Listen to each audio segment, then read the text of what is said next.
contrary to popular belief, it was not Horace Greeley who said, "Go west, young man." It wasn't Horace Stoneham either.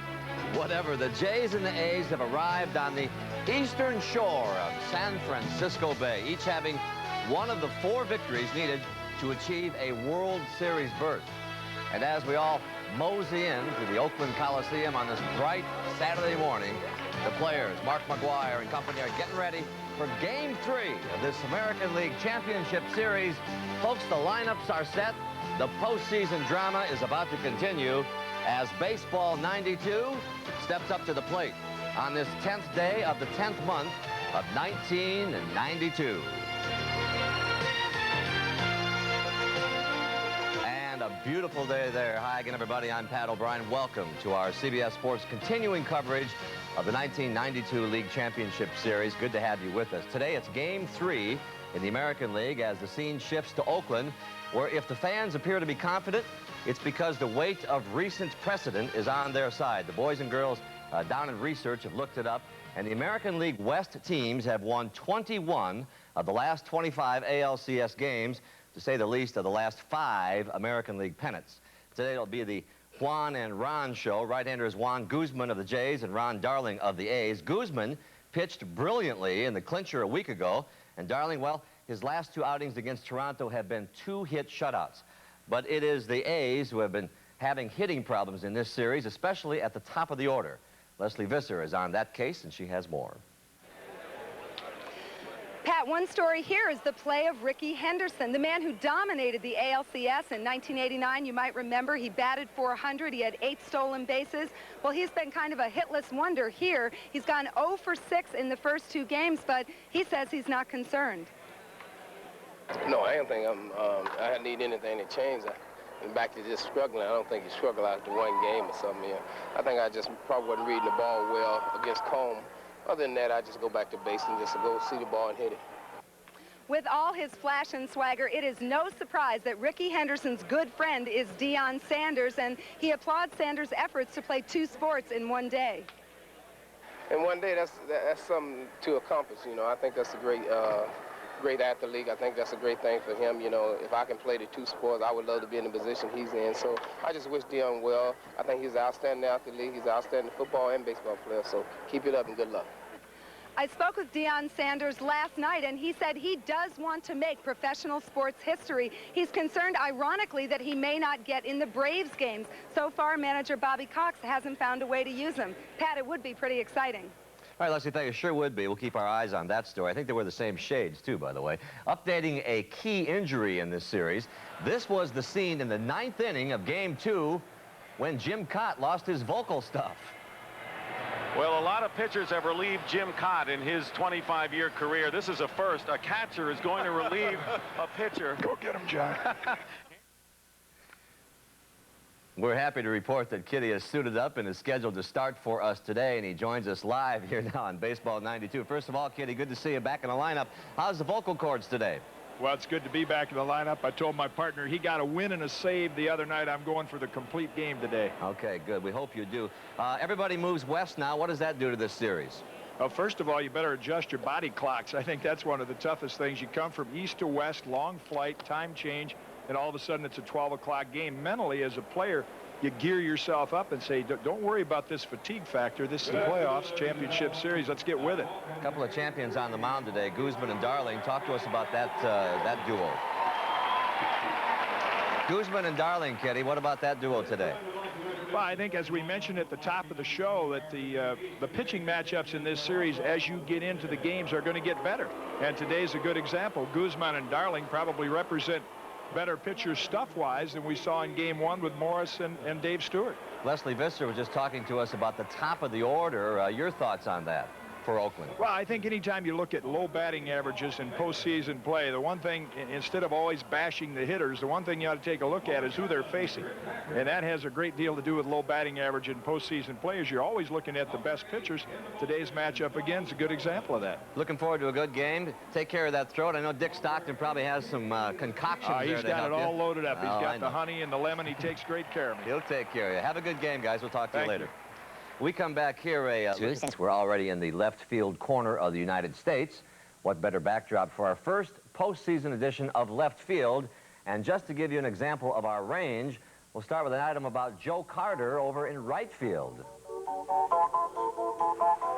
Well, say it ain't so, Joe. This Jay is singing the blues at the plate, swinging and missing to the tune of 1 for 7. Oh, sure, the fans in Toronto expected fireworks, and they got them, but not at Sky Dome. Rather, across town at Maple Leaf Gardens, it was the season opener. Sparks were flying not only on the ice, but all around the arena. And would you believe it? One got into Carter's eye. What has happened to my eyes? Fine. Even though you swing and miss a few times, I kind of did that so I'd have a few excuses if I had a bad series.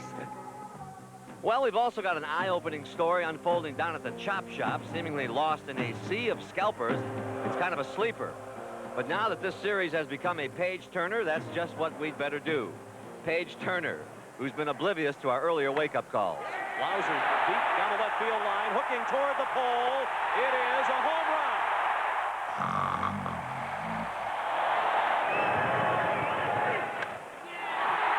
Deep to left. There's Ron Gant's first ever grand slam. So what's the deal? Why does Ted look so dead? They're probably pretty tired from counting all the money that Ted made from this year, so that's probably the reason why they're dozing off. We can hire a team of streakers and just have them run on the field probably after the 6th inning. I think that'll keep them awake. Well, I think they get excited through the first 5 or 6 innings. I think after that they realize, I guess we got things in hand. I don't know. They're business people, and they spend a lot of time doing a lot of other things, and I can understand that, but please try to stay awake. Wonder what he's dreaming about. Of course, money, money, money. How's this for a nightmare? It's this season's version of the worst teams money can buy. Upset converging, and it drops between them. The runner's going to try to score. Another throw at the plate, and both runners are out at the plate. Talk about average teams. These stooges averaged 93 losses. And you think the underpaid, overworked scribes haven't noticed? We got a tip from a confidential source at one of the familiar beats we used to cover. Seems like the boys on Madison Avenue have been spending some big bucks trying to cover up for baseball's sorriest teams. And the lowest of that lot, the Dodgers, figured out how to say mea culpa in 5 languages. Yet, despite what fans think, in this game, it's still money that talks. Well, I guess we just got to wait till next year. And if you think we catch everything in left, you're right. On the field out at Oakland Coliseum, the players were being introduced. Let's take a look at that. In the 5th position, number 25, Mark McGuire, first base. Hitting 6, number 36, Terry Steinbach, catcher. Batting 7, number 6, Willie Wilson, center field. Hitting 8, number 13, Mike Lodick, second base. And in the 9th position, number 22, Walt Weiss, shortstop. And about the only thing wrong with that scene is that you can't play hooky from school or work on this Saturday afternoon to watch a baseball game. We'll be back with Game 3 of the American League Championship Series after a word from your local station. Stay, Dick Stockton and Jim Cott at the microphones. Your game, Mr. Stockton. All right, Pat, thank you very much. And with all the talk about happenings off the field in baseball, how refreshing has it been to see such terrific first 2 games in this league championship series? It is a feast for the baseball connoisseur for sure. We have had everything in this series. In fact, outstanding starting pitching in both games by both teams. Closers have done their job. We have had dramatic home runs and sparkling plays in the field, and we hope to have more of the same. And, of course, I want to welcome. Now, I don't know what the day off for travel did as far as the 2 teams. I know it helped my partner, Jim Cott, who now can speak. Jim.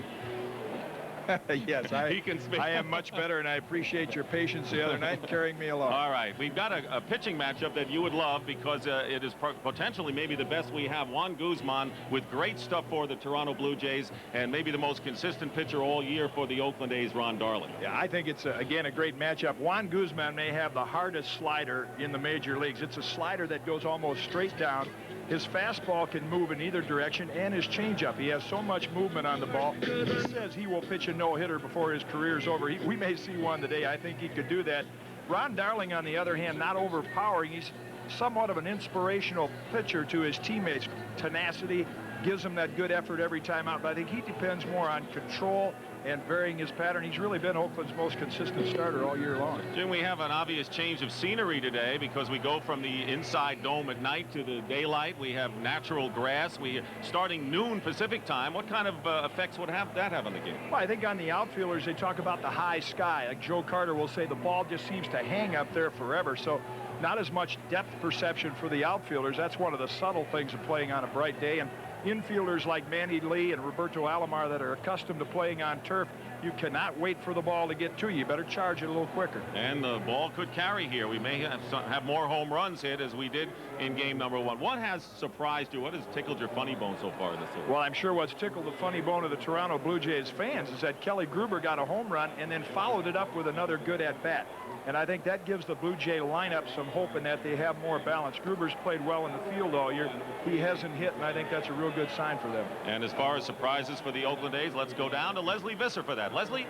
Dick, the surprise for Oakland is that the top of the batting order seems to have fallen into a black hole. Henderson, Lansford, and Sierra are a combined 1 for 21, and even more disturbing is that Henderson has left 5 men in scoring position.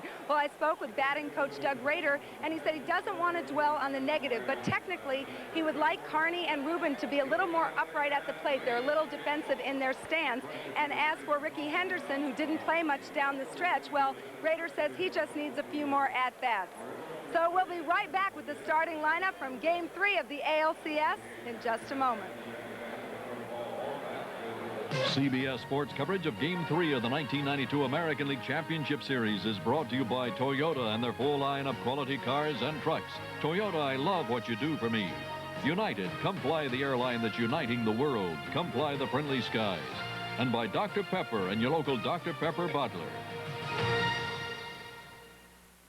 And welcome back to the Oakland Coliseum as the Oakland A's take the field before a capacity crowd, bright sunshine, and 80-degree temperature. The Toronto Blue Jays batting order, the same as it was in the first 2 games. Devon White leading off. Roberto Alomar hitting second. Joe Carter batting in the number 3 slot. Dave Winfield, the DH. John Olerud at first base. Candy Maldonado in left field. Batting 7th, Kelly Gruber.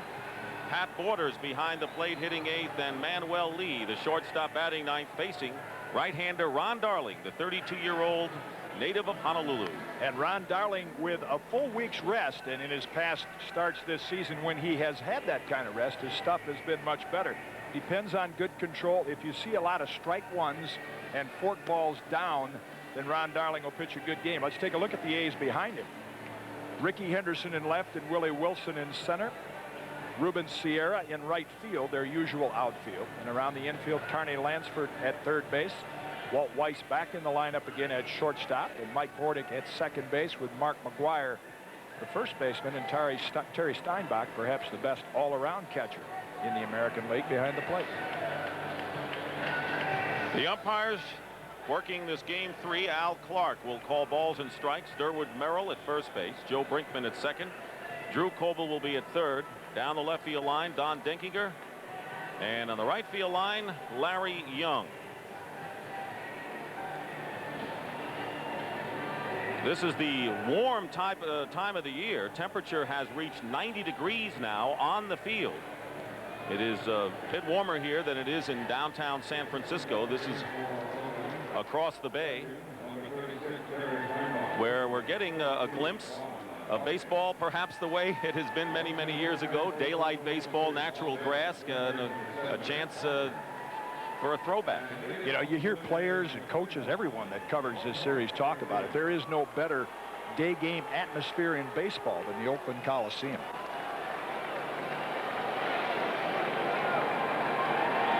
Leslie Visser talked about the problems that the top 3 headers for the A's have had. Well, the Blue Jays haven't done that much better. 4 for 20 for White, Alomar, and Carter. Devon White, with 1 for 6 so far in the series, has walked 3 times, will lead off against Ron Darling. Ron Darling, who shut out the Blue Jays twice in July. Starts off with a fastball high and away, ball one. See Carney Lansford in on the grass, and again the difference between the AstroTurf in Toronto and natural grass here. Get in a little closer. Same pitch, same location, and the count is 2-0 to White. Cito Gaston telling us before the game that he said, frankly, coming west takes some sort of an adjustment early. Toward the end of a West Coast trip, you feel more comfortable, and we hope it doesn't affect our club negatively today. 2-0 to Devon White, and again Darling misses outside and high. 3-0. There is Cito. A lot of the players will be wearing the shades today, that's for sure, and the manager as well. 3-1 now to Devon White. All color coordinated, designer model. No more of the old, just plain old black shades, right? Matching blue and matching green. And White draws a walk to start the game. Last thing Darling wanted was to put the front men on base. The Oakland A's had 22 different men on the disabled list, or they used it 22 times, 60 different lineups. They were great entering the ninth inning. And it was a great managerial job by Tony La Russa this year. And that one loss, 82-1, leading when entering the ninth, that was after they had clinched the division. That really was a meaningless game for Oakland. White is aboard and a threat to run. Roberto Alomar, the batter. Throw to first.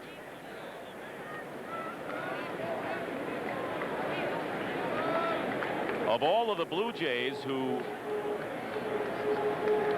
have hit against Ron Darling in the past, Alomar hits him the best with a lifetime .367, 11 for 30.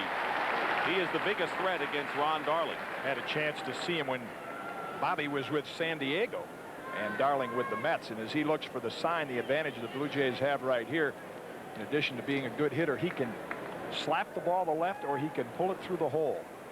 The outfield is playing around to the left. Step off and bluff by Darling, and there you see the outfield alignment and a pretty good gap in right center field for Alomar. He reacts to the pitch so well and is a great situational hitter like this. White does not go, and the pitch is outside. Ball gets away, but Devon wasn't going, and the count is 1-1. As some hitters go up to the plate and they say, I want to pull the ball through the hole, and no matter where the pitch is, they're committed to do that. Alomar has that ability to wait, and if it's outside, he'll shoot it past Lansford. If it's inside, he'll pull it down the right field line.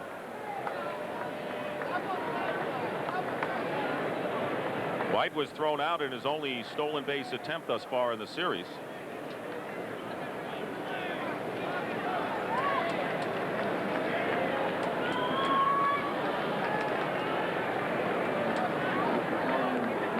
Darling done a great job of holding runners on, and the pitch is outside for a ball, 2-1. That's how good he's been. Terry Steinbach, a good catcher behind the plate with a high percentage of throwing runners out, and a lot of it has to do with pitchers like Darling who can hold them on. But as you see in this sequence right now, it takes a little away from his concentration toward the plate, and he falls behind the hitter.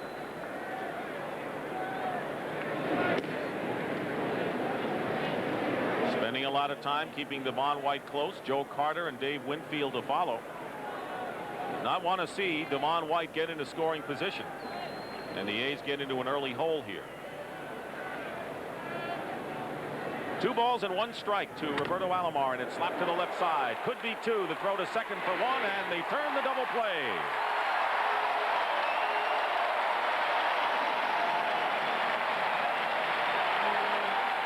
Weiss to Bordick to McGuire, and there are 2 down here in the top of the first inning.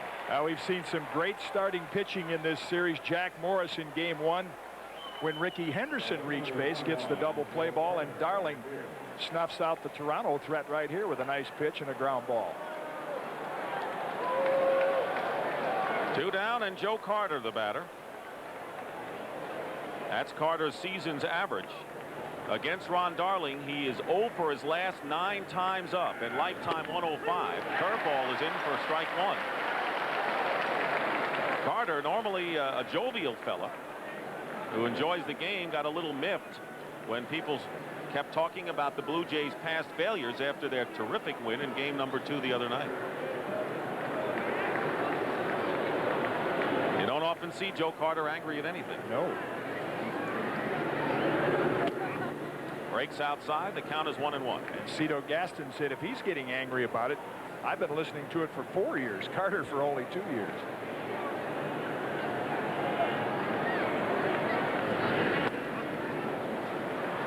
Two balls and 1 strike to Carter. You can see Darling trying to feel his way into this game. He has always had the reputation of being a nibbler, shooting at the corners, not really challenging hitters. And already in the first inning here, though he made the nice double play pitch, he is falling behind hitters, trying to find that strike zone. Last pitched a week ago Friday, and when he's had the long rest, he has come back strong. And he gets jammed. Good pitch, and Darling will call for it on the mound and make the catch. A rare pitcher's put out, and the first inning for the Blue Jays is history. Toronto nothing, and the Oakland's coming to bat. Same lineup for the A's that they used in Game 2. Ricky Henderson leading off, followed by Carney Lansford, Ruben Sierra batting third, and Harold Baines, the designated hitter. Mark McGuire in the number 5 slot, then Terry Steinbach, Willie Wilson in center field hitting 7th, Mike Bordick batting 8th, and Al Weiss making his 2nd straight start at shortstop batting 9th against Juan Guzman. And behind Juan Guzman, the same alignment, Candy Maldonado in left field, Devon White in center, and Joe Carter over in right. Game 2's hero Kelly Gruber at third base, Manuel Lee at short with Roberto Alomar and John Overruled over on the right side of the diamond. Pat Borders does the catching Juan Guzman with perhaps the most powerful stuff in the American League. He has got a slider. Now, most right-hander sliders have some horizontal break and then some downward break. His goes straight down, almost like a spitter or a forkball. And that's why right-hand hitters hit about $180 against him.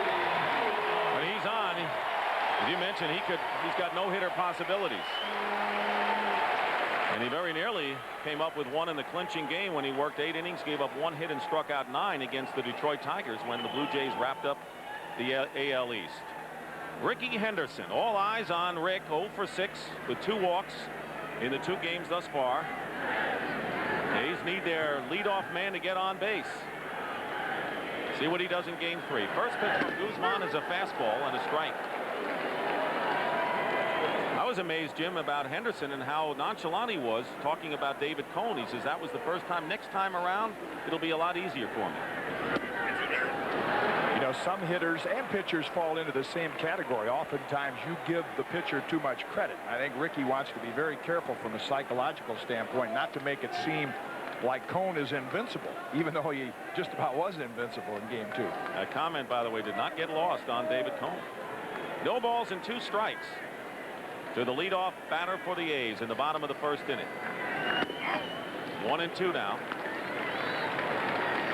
Guzman was in Cy Young category when he got hurt. He had a 12-2 start before he suffered stiffness against the A's right here in Oakland on July the 23rd. But he was right up there in that kind of consideration at the time that he hurt his shoulder. Yeah, that first twinge of arm soreness for a young pitcher, when it comes, automatically you say, uh-oh, there goes my career. They're very, very careful with it. That's why they disabled Guzman. He has come back. No damage to that arm. 100% once again. Here's the 2-2 to Henderson. And a fly ball hit to right field, and Joe Carter is there to make the play. And Ricky Henderson, now 0 for 7 in the LCS, is retired for the first out. Another hitter struggling for the A's is Carney Lansford. He's hitless in 8 trips.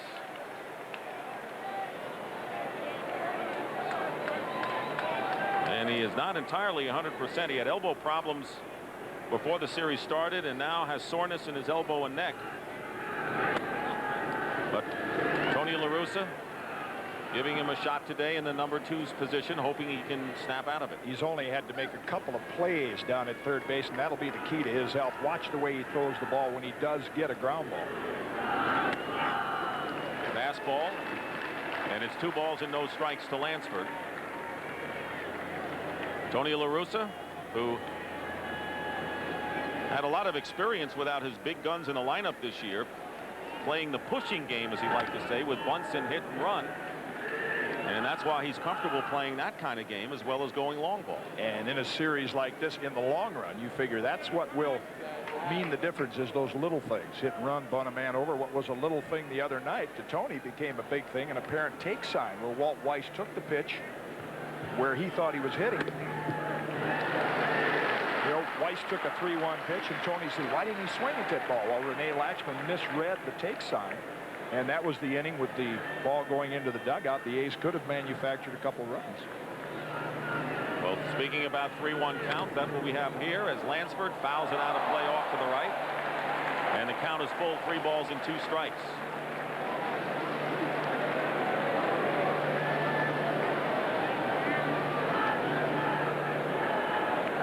Talk about comeback players. We talk about Mark McGwire, 201 last year in a great turnaround. But here's a fella who was only at the plate 16 times last year because of a bad knee injury, and he lines a base hit to right field.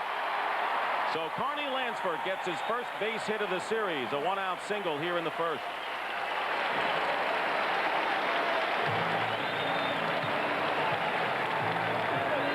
McGwire with the long ball, but it's usually Lansford and Steinbach in that Oakland lineup. You see how well he handles the low pitch. Look where this pitch is.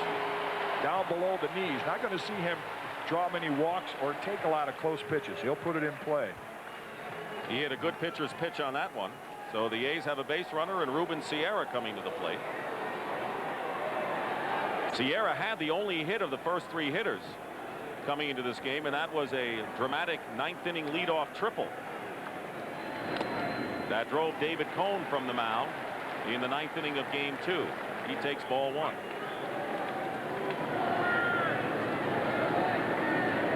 And Sierra wants Al Clark to take a look at the baseball.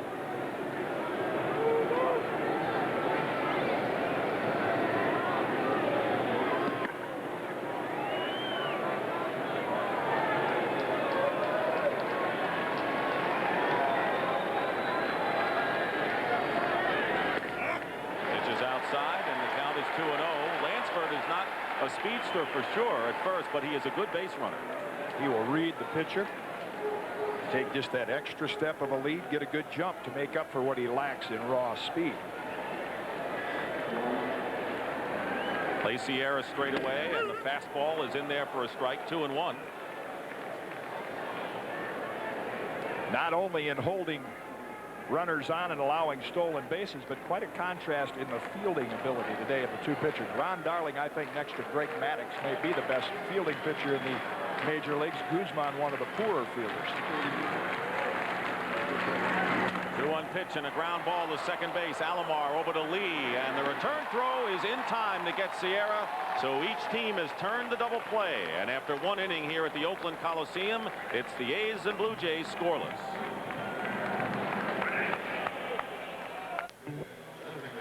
Back here at the Oakland Coliseum, no score.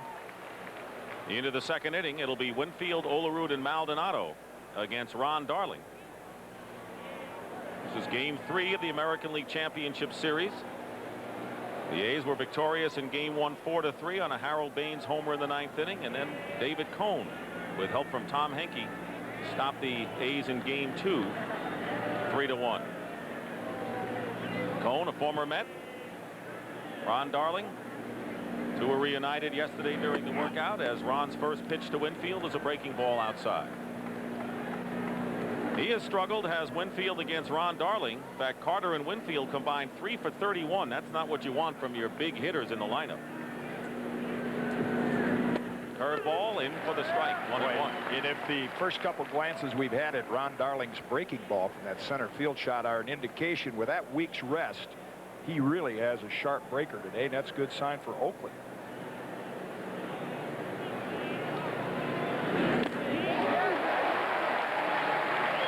Ruled Winfield with that delivery, and it's 1 ball and 2 strikes. In addition to the sharp breaker, the good fork ball. That's the key to Darling. Get ahead, and hitters will chase that fork ball from about mid-thigh down to the dirt. That's how much it can break.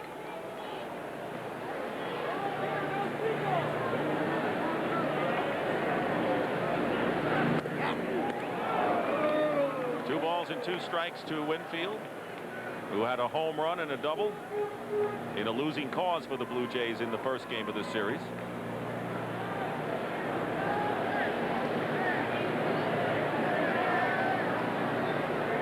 Darling, who's been a most happy fella here in Oakland after a couple of trades last year. Ground ball to the left side, and Lansford can't handle it, and Winfield's going to be aboard. It appeared to be playable for Lansford. We'll see how they call it, but the Blue Jays have their second base runner of the game and their second man leading off an inning to reach. More of a concern would be how Toronto would handle the natural grass, not Oakland. And Carney tried to play this to the side, a little side saddle, backpedaling.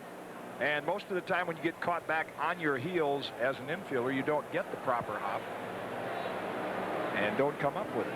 An error has been charged to Lansford. So the leadoff man aboard, and here's John Olerud. Winfield does not have much of a lead, and that error by Carney Lansford was his first error in postseason history. 1 out of 31 games, not a bad record. As long as it doesn't result in a run, Jim.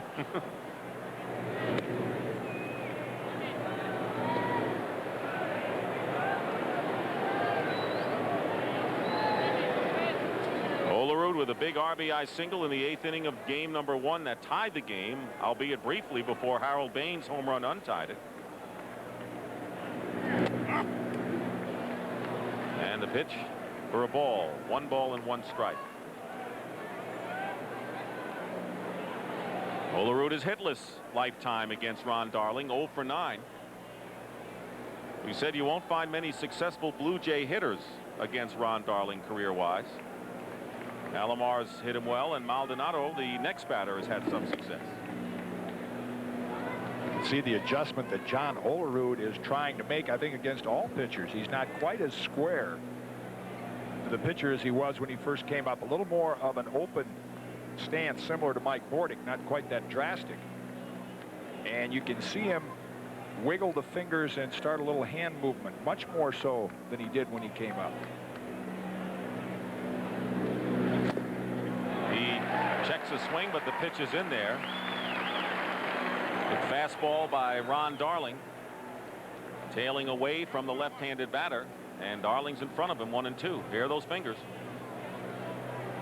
Even with gloves on, some of the there are a few hitters remaining, like the George Bretts, that don't wear batting gloves. They want to feel the bat.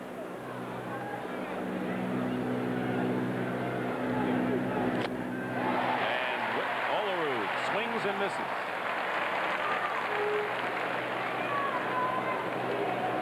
Again, Tony La Russa said, yes, Darling is not overpowering, but with a week's rest, he has plenty of fastball, and he's got some movement on it, as John Olerud just found out. 1 ball and 2 strikes to Olerud. Maldonado on deck.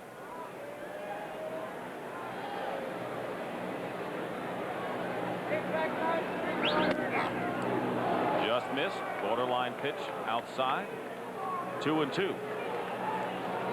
Rich Hacker, the third base coach for the Blue Jays.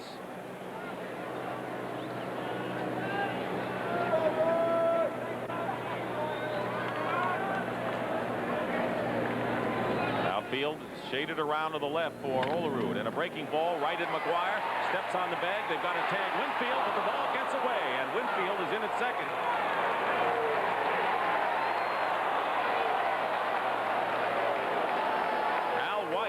Last thing you want to do is get in the way of a 6'7" super athlete who played basketball and football, because he barreled into Al Weiss and jarred the ball away. Yeah, and then have to catch the ball. McGuire, with a quick decision, made the right play. The sure out is there. Now it becomes a tag play, and he gives Walt Weiss the throw on the inside part of the bag, but you could see Walt's reaction as he sees Winfield sliding right toward him, and that'll make you take your eye off the ball for an instant. And even if it had been Al Weiss, it would have been a rough situation for him. So Winfield is on at second base, and Olerud is retired, and that'll bring up Candy Maldonado. You know, it looked like Winfield really went directly at him, but as a base runner, as long as you can reach that base with your outstretched arm, you are legal, and Winfield was legal on that one. Runner in scoring position for the Blue Jays. It all started with an error by Carney Lansford. Here is Candy Maldonado, and he takes a slider for a strike. Maldonado is 0 for 6 in this series. But he has had a measure of success, 6 hits and 2 doubles lifetime against Ron Darling.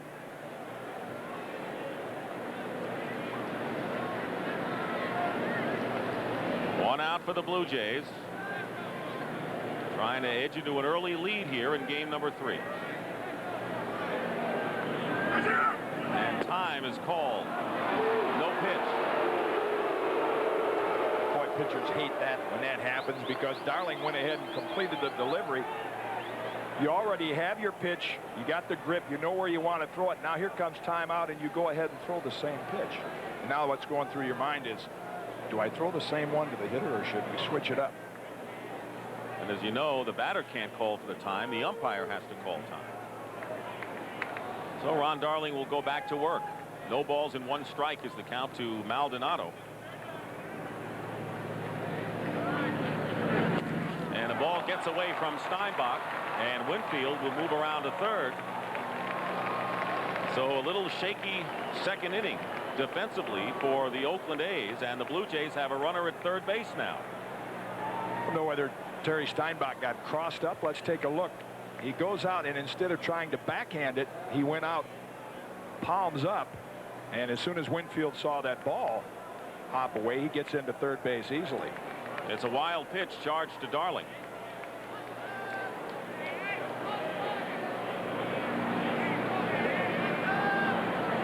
Darling threw 13 wild pitches this season, and that was tied for 3rd most in the league behind Juan Guzman, who had 14, and Mike Moore of the A's. So a runner at third base with 1 out, and time called as Steinbach goes to the mound. So now the Blue Jays are in a position where a fly ball could give them the lead here. Yeah, you don't look for the Oakland A's to play this kind of baseball, especially when they come back home. Lansford's error, Weiss drops the throw, now the wild pitch.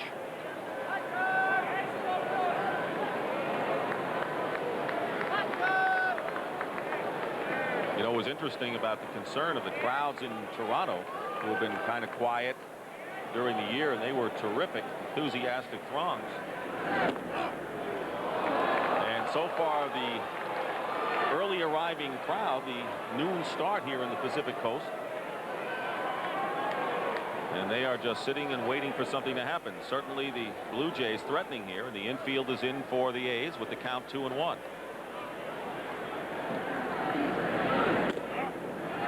Three balls and a strike now to Maldonado.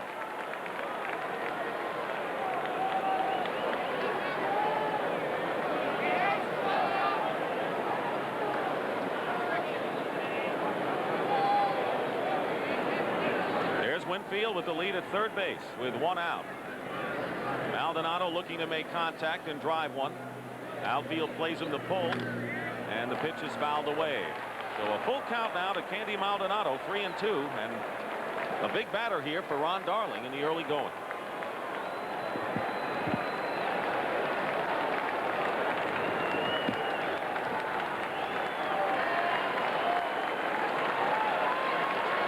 And now the crowd comes alive with a rhythmic chant and applause.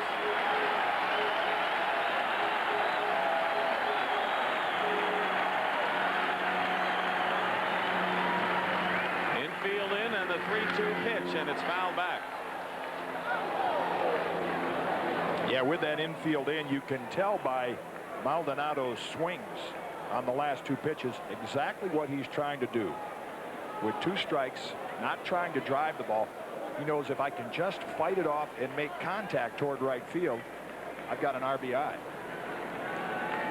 Kelly Gruber is the on-deck batter for the Blue Jays, and their batting hero of game 2.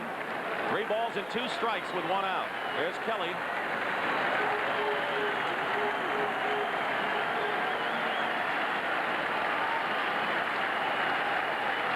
The 3-2 pitch again, and a ground ball, base hit past Walt Weiss's dive, and Winfield will score, and Candy Maldonado has driven in the first run of the game, and the Blue Jays have taken a 1-0 lead. First hit of the series for Maldonado, and he made it count. As the error by Carney Lansford, and the wild pitch came back to haunt the A's. And there's the experienced hitter, Maldonado. You see very little stride in that swing. Just the object was to make contact with the infield in a high percentage, and he took advantage of it. And Kelly Gruber, the batter.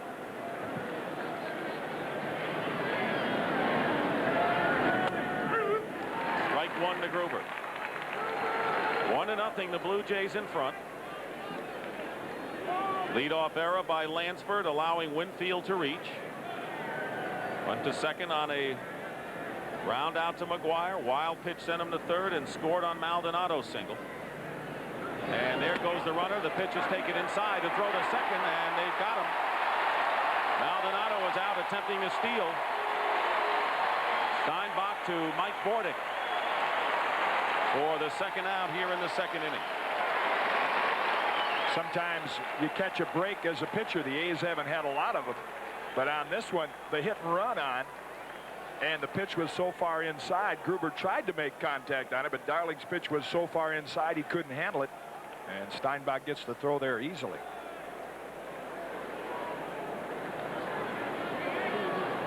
Steinbach has had a terrific season. Also thanks to the fact that his pitchers delivered the ball to the plate in a hurry. Gruber gets jammed, and the count is 1 ball and 2 strikes. What we've seen so far in the first 2 games and the 2 innings here is contribution by virtually every man in the Toronto Blue Jays lineup. That's something they did not get last year when they lost to the Twins in 5 games. Bottom 5 hitters were silent throughout, but that hasn't been the case. Here's the 1-2 pitch. Gruber stays alive. When you look at the past history of Kelly Gruber, when he's your number 7 hitter, that says a lot about the kind of production you must have in that lineup. He's a guy a couple of years ago you'd figure to hit 4th or 5th. And you go back to the acquisition of Winfield. Took something off the pitch, and Gruber strikes out. But the Blue Jays get a run. It was unearned. And in the middle of the second inning, it is the Blue Jays 1 and the Athletics nothing.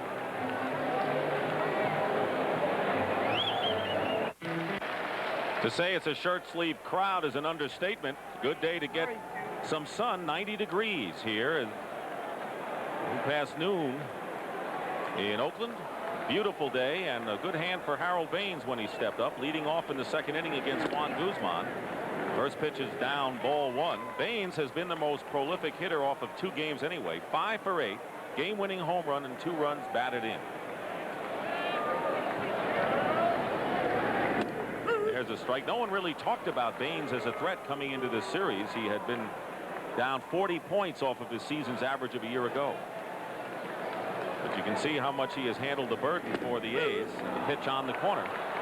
1-1. That is again a statistic that league stats don't tell you about, which guys can hit good pitching, and Harold Baines is one of those that can hit the good pitchers.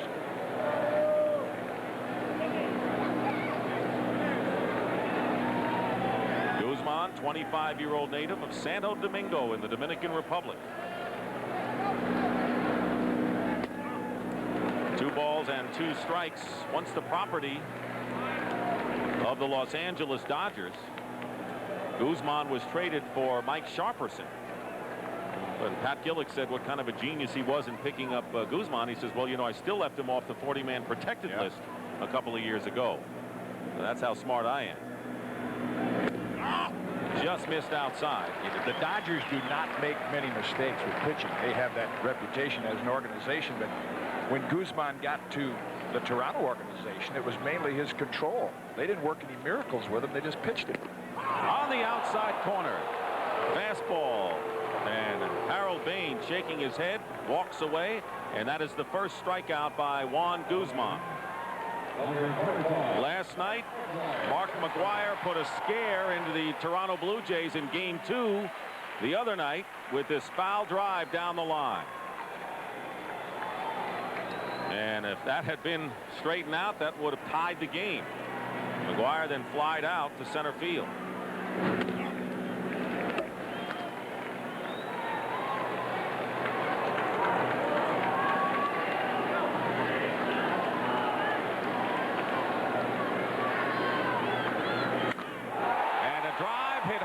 Deep, but hooking foul. He got a pitch on the inside part of the. Has not had many bad at-bats in this entire series. When he gets ahead of a Guzman fastball like that, that tells you something about bat speed and being ready. In the 6th inning of game 2, when he fly to left, he just missed one there. And of course, you know, he hit a 2-run homer to give the A's a lead in the 2nd inning of the 1st game of this series. A mammoth home run threat. Mark McGwire, who hit 42 during the regular year. Fouls off the pitch, and it's 1-2. Boy, he was right on that one also.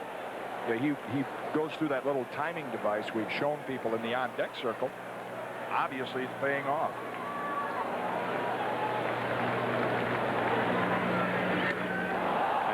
McGwire strikes out. Now 0 for 9 in his career against Juan Guzman. So Guzman has struck out the first 2 batters here in the 2nd.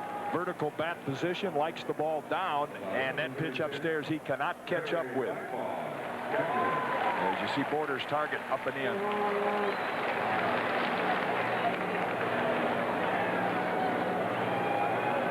Two down, and Terry Steinbach, the hitter. Season's average, 53 runs batted in. He has a home run and an RBI in game 1 of this series. Takes the first pitch for a ball.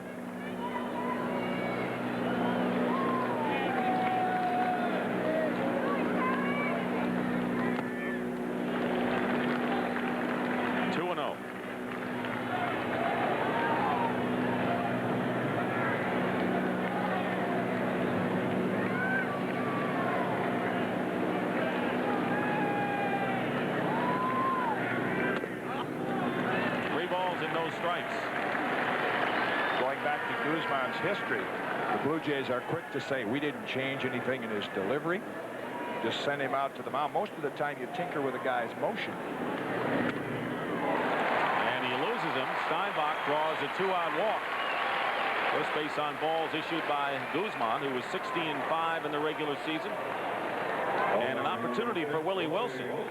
Interesting with Willie Wilson, who is 5 for 7 lifetime against Juan Guzman. Now, you'd think that Guzman's a pitcher that Wilson owns, but Tony La Russa told us before the game that that's not the case. Another one of those deceiving stats. 5 for 7. He said, yeah, a few flares here and there. In fact, even on a couple nights when Willie was not feeling well and they weren't going to play him. But when you see that 5 or 7, you say, wow, what's he doing against this guy? A couple little flares. One good game where he stroked 3 hits.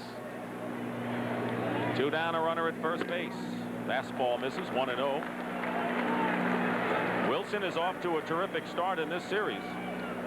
Getting the sign from Rene Latchman, and Cito Gaston is out of the dugout to go to the mound to talk to Juan Guzman. What's this all about? Well, they have a history of that. Cito and Juan Guzman had a rather animated conversation just before Guzman went on the disabled list. And when Cito sees him getting out of his pitching pattern, maybe trying to get a little too careful, and along with Pat Borders, they'll go right back out to him and say, look, you have the kind of stuff, if you told hitters what was coming, it'd still be tough to hit. So there's no need to try to nibble at the corners, just fire it in there.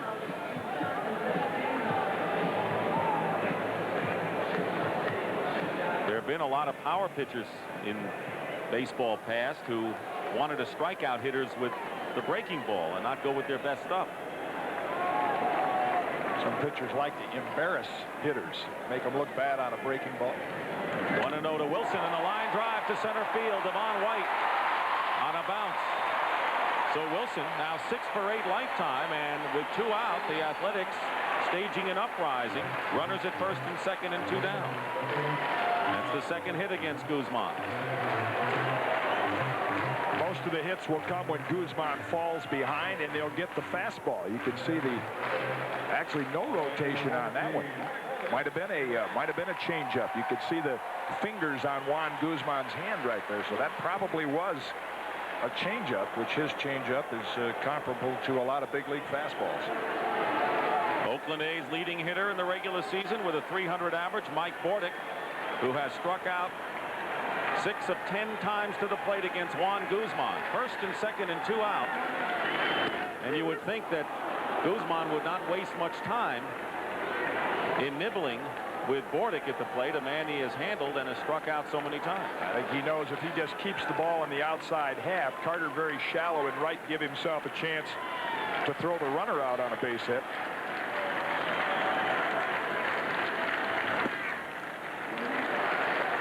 One ball and 1 strike. 1 for 12 with runners in scoring position for the Oakland A's. been an enigma for the A's. See what they do against Guzman, but the Blue Jays leading 1-0 here in the bottom of the second inning.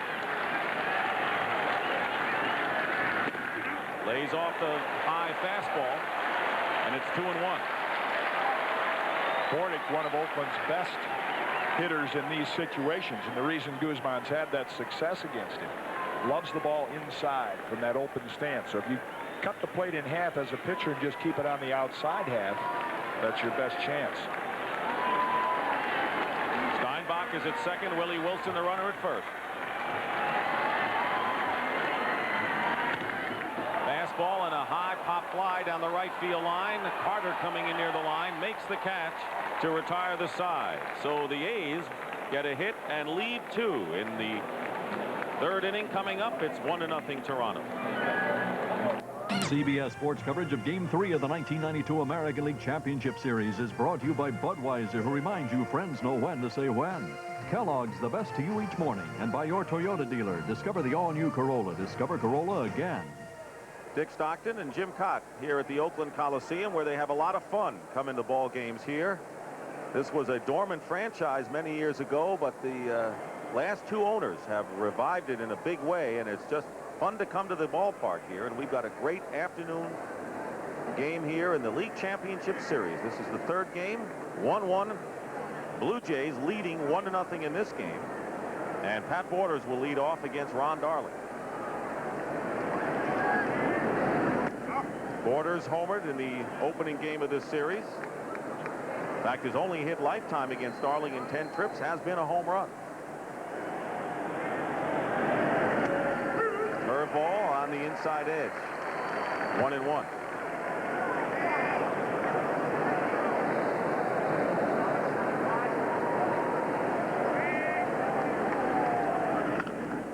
And a line drive hit right at Bordick. Borders to Bordick. 1 away in the third inning. You mentioned the organization. The Oakland organization as well as Toronto. 2 real classy groups as you see Borders shoot this ball the other way.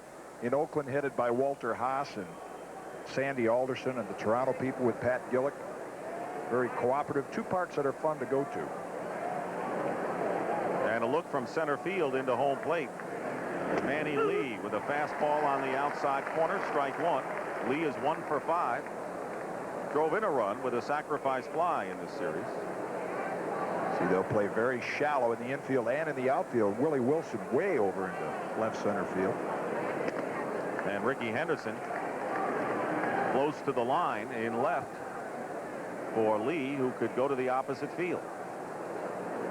1 ball and 1 strike to Manny Lee with 1 out. Blue Jays batting in the third inning. They had an unearned run last inning.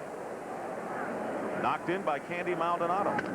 Ground ball, and Bordick at second base makes the play. 2 putouts for Mike Bordick, and there are 2 down here in the Blue Jays third. They may not have gotten to the World Series, but the Toronto Blue Jays have been as consistent as you could want in the last decade. 10 consecutive winning seasons in which they have averaged 89 wins a year. Only expansion organization that has been as successful, in fact, they've taken it a step beyond that, is the Kansas City Royals. They did win a world title in their first 16 years, but Toronto right behind the Royals. Devon White looked like he was taking all the way on that first pitch, and it's ball 1 to him. And you mentioned Lansford, who was playing in. He's even in a few more steps at third base for White, who can bunt, and takes ball 2 from Darling. So Darling is behind 2-0 with 2 down.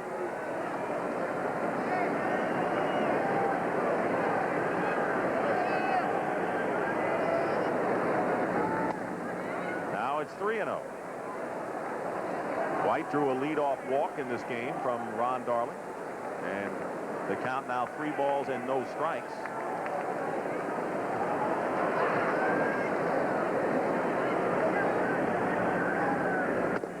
And he walks him on 4 pitches. So for the second time in the game, Devon White has drawn a pass. Not very often you get by with walking a leadoff hitter twice. Now it worked the first time because Alomar hit into a double play. Now with 2 out, I would think early in the count, Cito Gaston would send Devon White and try to get a runner into scoring position.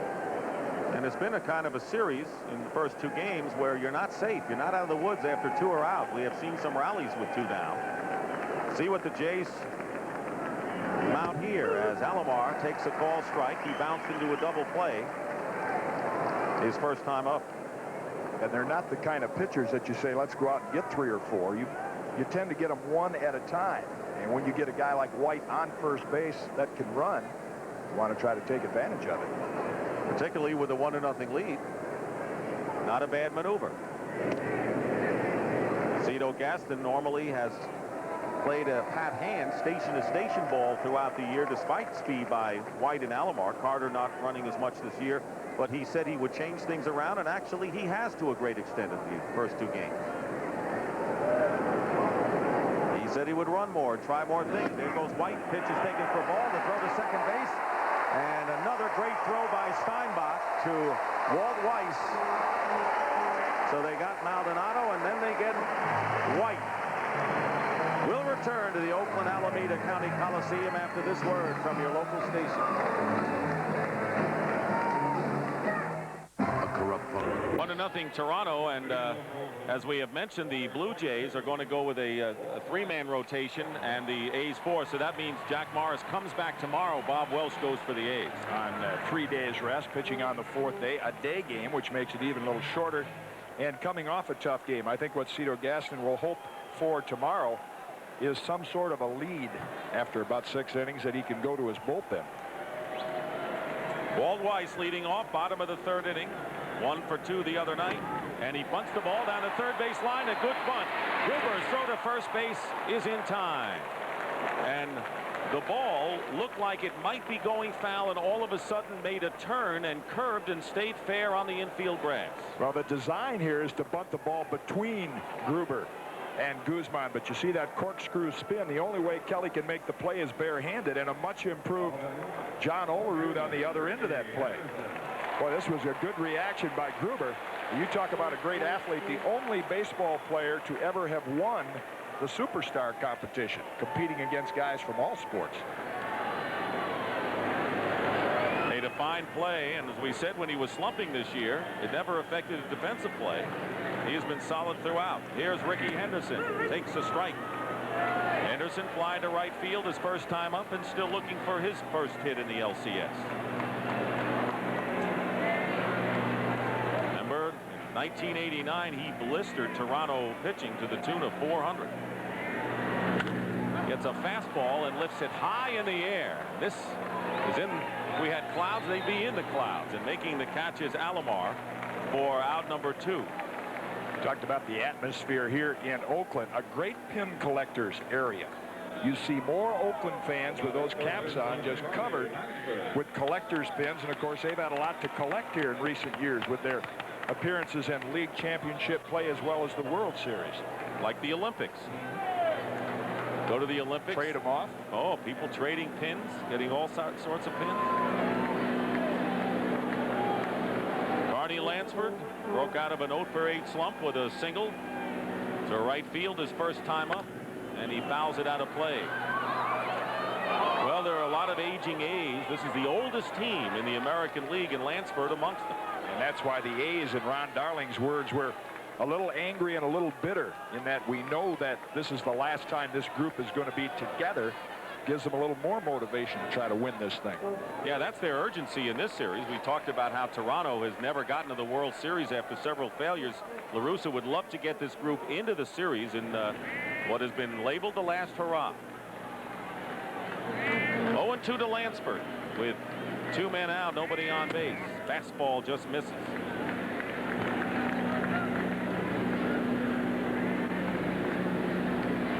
Tremendous comeback from that snowmobile accident that required knee surgery.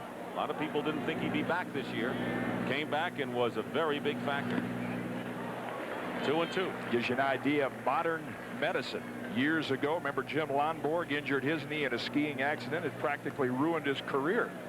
Carney Lansford reconstructive surgery, good rehab. He's back on the playing field in a year's time. And he may get a rest one of these days. Tony La Russa saying that Jerry Brown might get a shot in the number 2 slot. Carney may get a breather. possibly tomorrow. Pops this one up. Short right field. Alomar is called off by Carter, and a 1-2-3 inning by Juan Guzman. So after 3 here at the Oakland Coliseum, it's 1-0.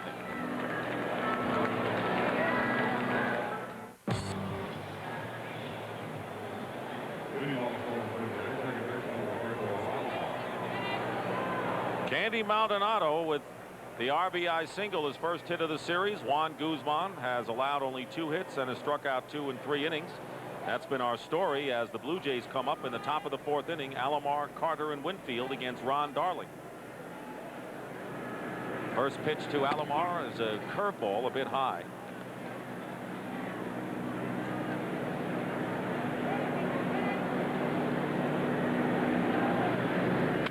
Let up pitch is fouled out of play to the left. Saw again the importance of a healthy Terry Steinbach in this series. Already thrown out 2 runners. You know, he had that lower abdominal muscle pull, and there was some concern about him being available. Without him, the A's would not have had much chance in this series. Interesting that they're carrying only 2 catchers. Jamie Quirk, the other catcher. Meanwhile, the Blue Jays have 3 on their roster. 2 balls and 1 strike. And now it's 3-1 to Alomar, who not only has been the most effective Blue Jay hitter against Ron Darling career-wise, but was Toronto's top hitter against the A's during the regular season, hitting close to 400. So he's a big threat. And he hits a drive to left field. Going back is Ricky Henderson. Way back for Henderson. It's gone. A home run for Robbie Alomar. He went the opposite way, and Roberto Alomar has given the Blue Jays a 2-0 lead. His first postseason home run. He hit 8 during the regular season.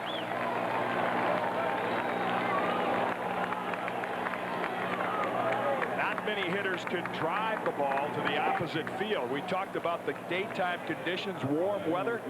This is a great pitcher's park, but in daytime action, the ball will carry, and that's what happened here. I'll guarantee you when Roberto Alomar hit that ball, he said, I hit it pretty well, but he did not dream it was going out of the ballpark.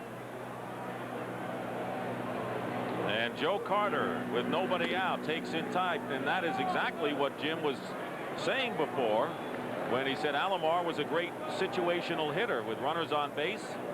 He can hit the ball on the ground. He can bunt. Whatever you need, he'll give you. And with nobody on base leading off, why not go deep? 3-1 count.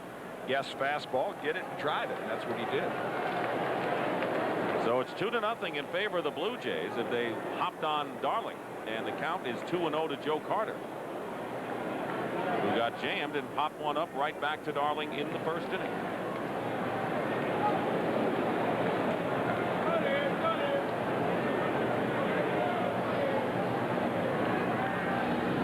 And a line shot deep to left field. Back goes Henderson, and he makes the catch at the base of the wall. For a while, it looked like this might get out of here as well. But Carter and Alomar have hit shots here in the 4th inning against Ron Darling. How about that? The little left-hand hitter drives it to the opposite field. And as you see Ricky go to the warning track, come up with that one. But the difference in those 2 balls, Henderson, or Alomar rather, got a fastball that he could drive off the fat of the bat, and Darling got Carter to reach just enough for that one. 1 out in the 4th inning. Dave Winfield reached on an error by Carney Lansford and eventually scored on Candy Maldonado's single back in the 2nd inning, an unearned run. But the Blue Jays are in front 2-0 as Alomar led off with a homer here in the 4th inning. Pitch is up high, ball 1.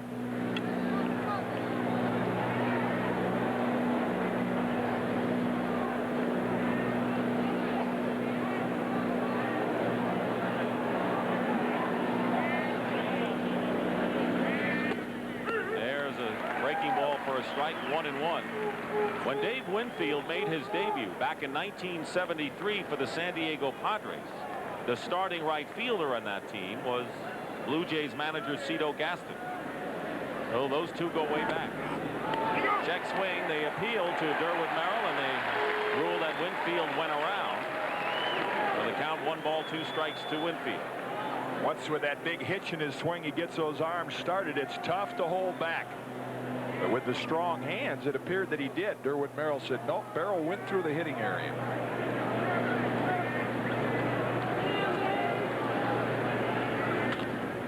Bounding ball. This time Lansford scoops it up. His throw to McGuire is in time. Winfield's retired for the second out here in the fourth inning.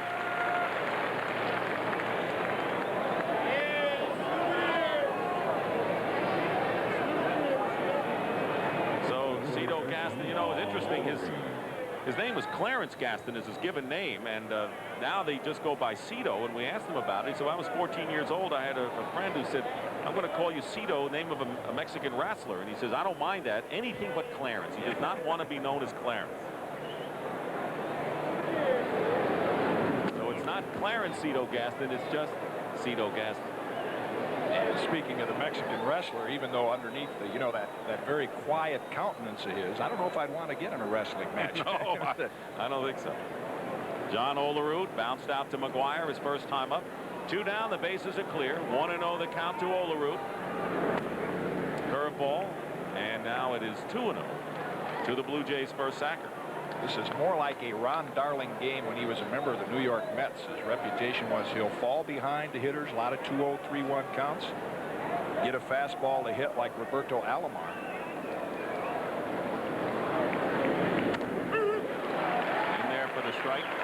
So far during this season, and especially the last half of the season, he has been a strike one, strike two type. That's why he's been able to carry 4 no-hitters into the late innings by getting ahead of hitters and make them chase that 4th ball. Twice he took no-hitters into the 7th and 8th innings against the Blue Jays. And both of those times, Candy Maldonado broke them up, and Candy knocked in the first run of the game for the Jays in the 2nd inning. So here's Olerud in the same situation Alomar was. 3-1 pitch hit sharply right to Walt Weiss, and that'll do it. But a leadoff home run by Roberto Alomar has added to the Blue Jays lead, and in the middle of the 4th inning it's 2-0.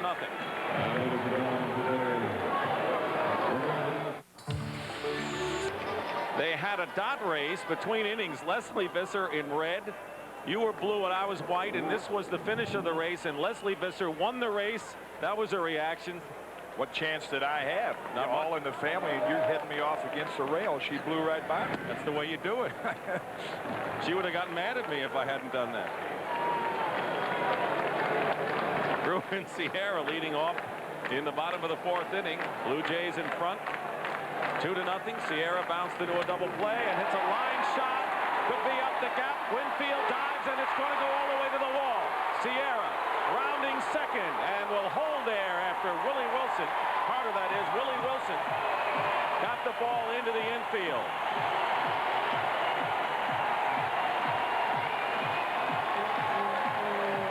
A shot by Sierra, and it was Devon White who backed up Carter beautifully and held Sierra to a double. Nice effort by Joe Carter, but another example, you referred to Sierra's dramatic triple in game 2. A hitter has a good at-bat. He starts to feel comfortable, not looking for that first one anymore, and you can see it in Ruben Sierra's swing in today's game. So the A's have a runner in scoring position, tying run at the plate in Harold Baines. He took a called 3rd strike first time up and takes ball 1. Sierra with his 2nd hit, both extra base hits in the series.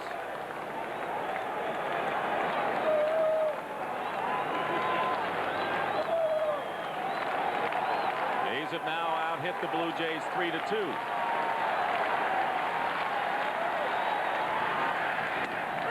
On the corner, 1 ball and 1 strike to Baines, who did not agree with that call by Al Clark. Talked about Baines' great plate coverage, and he likes the ball away, but Guzman has been able to put it right on the corner. You bring that in just a few inches, and that's Baines' power zone.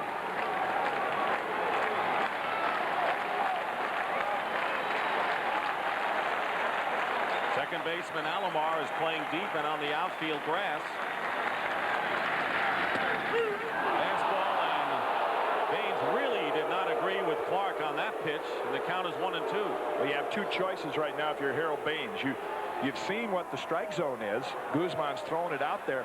you're either going to keep questioning Al Clark's calls and hope you get one to go your way, or you just say, okay, that pitch is a strike. I better go out there and get it.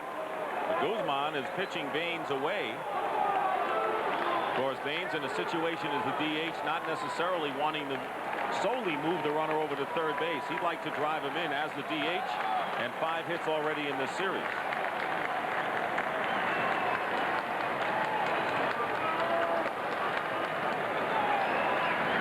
And he slaps it to the left side and through past Manny Lee. Sierra rounding third. They're going to wave him in. Ruben Sierra will score. And holding it first with a single, Harold Baines, and it's now 2-1 in favor of the Blue Jays.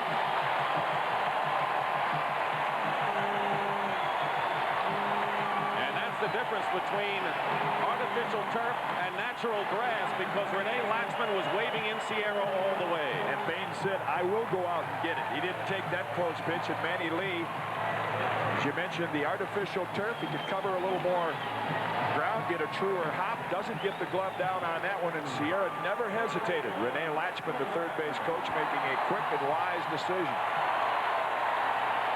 And here is Mark McGwire, who struck out his first time up. Tying run at first base, 2-1 the Blue Jays lead, and McGwire is hit by the pitch on the arm, and he's staring out at Juan Guzman as he trots down to first base. They're going to come out and check Mark McGwire immediately. I mean, I know he's got some tree trunk arms, but when you get hit with a Guzman fastball, he doesn't want to rub it, but I'll guarantee it hurts somewhere. Trainer Barry Weinberg, as well as manager Tony La Russa, out immediately. Galen Cisco has gone to the mound, the Blue Jays pitching coach. Let's see where it did catch him. Again, it actually, with no spin on that ball, looked like it might have been a changeup, which from McGwire's standpoint would be a break. They want the ball up and in. Right on the left elbow flush. Got to be a fastball. You wouldn't want to throw a changeup up and in. So there is Cisco, and Clark going to the mound to break that one up. It's the first hit batter of this series, and now the A's, with runners at first and second, that's the elbow that took the pitch. Mark McGwire, who glared at Juan Guzman as he started down the first base line. So the tying run is in scoring position. The go-ahead run at first. And Terry Steinbach, who's been a tough clutch hitter for the A's all year, walked his first time up.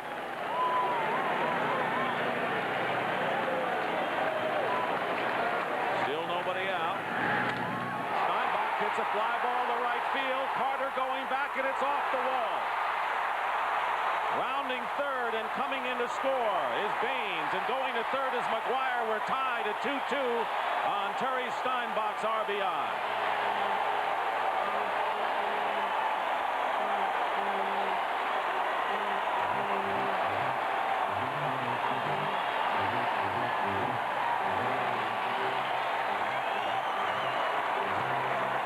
Near the bottom of the order, Tony La Russa says no sacrifice bunt with Steinbach, because Terry has this ability, and again, indication of how well the ball is carrying. Carter sees immediately no chance to catch it. He plays it perfectly. But Harold Baines will score easily, and the A's get runners at first and third. 2-2 the score. Runners at the corner, still none out, and the Blue Jays bullpen is still quiet. Here is Willie Wilson, who singled to center field his first time up. He is 6 for 8 lifetime against Juan Guzman.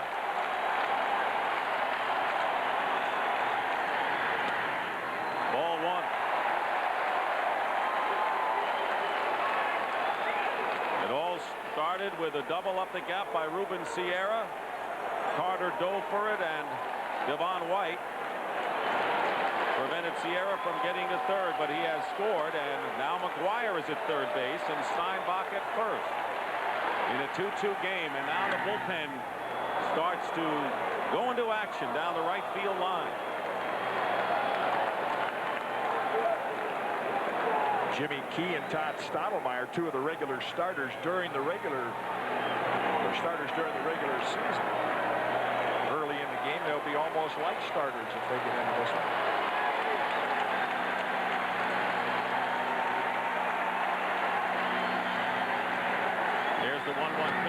Wilson, fastball on the corner, 1-2. Score tied 2-2, and Blue Jay infield at double play depth. See where Borders catches this. It's been a strike all day, and it's right on the corner, but both Wilson and Baines keep thinking that ball's outside. It's right on the corner. Wilson's a tough man to double up, but the Blue Jays would be willing to concede a run if they could get 2. 1 ball and 2 strikes. 2-2 now to Wilson. Last time Willie was in a league championship series, it was with the Kansas City Royals back in 1985. And they moved on to the World Series.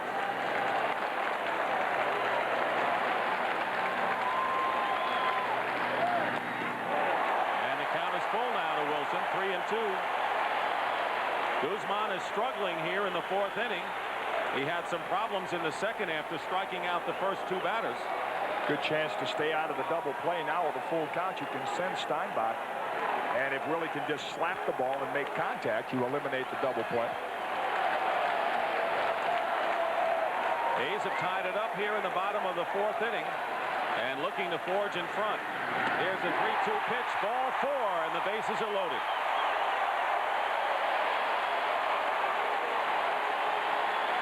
Second walk by Guzman. He and Stottlemyre warming up in the bullpen. We talked about game 1 and that great battle with Morris and Stewart where they battled the hitters, and then Cone and Mike Moore in game 2 tended to battle themselves a little more. And in this game we have another example of that with Juan Guzman. He fights himself, composure and control of the pitches more than battling the Oakland hitters. If he gets it over the plate and gets ahead most of the time, they're not going to hit him very easily. Here is Mike Bordick, hitless in the series, and has been a strikeout victim 6 of 11 times against Guzman in the past. Guzman could use a strikeout big time here. Ball 1. So here are the runners. Mark McGwire on at 3rd. He was hit by a pitch and moved around. Steinbach is at 2nd. He knocked in a run with a base hit to the opposite field, and Willie Wilson, who walked, is on at first base. 1-0 to Bordick.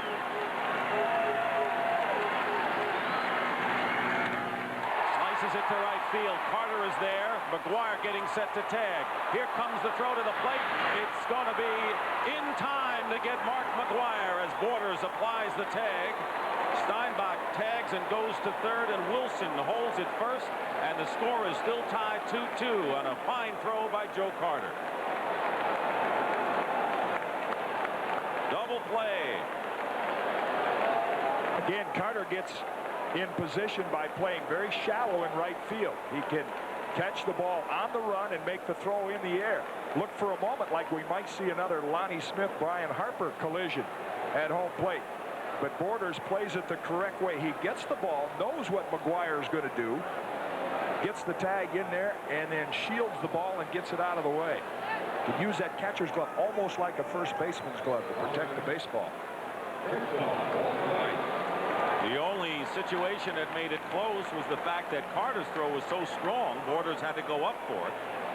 But he handled himself well. See, I'm sure Joe Carter right here knows if I get the ball on the fly, it's going to be well ahead of Mark McGwire, who does not have good speed. And that's exactly what he did. So now Carter with an outfield assist. Maldonado had a big one in game 2 when he nailed Walt Weiss trying to go to 3rd.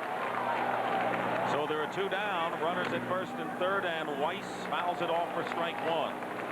Weiss tried to bunt his way on and was thrown out on a fine play by Kelly Gruber. Tony La Russa may try to steal a run right here. Guzman not particularly quick off the mound or throwing to first base. You can send Wilson. Hope that you get him trapped in a rundown and the Blue Jays make a mistake and Steinbach could score. Steinbach's at 3rd, Wilson at 1st. Wilson already has 4 stolen bases in this series.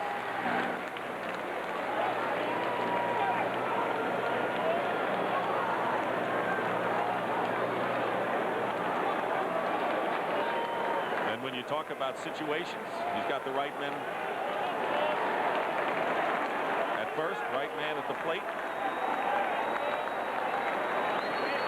Wilson does not go, and the pitch down. 1-1.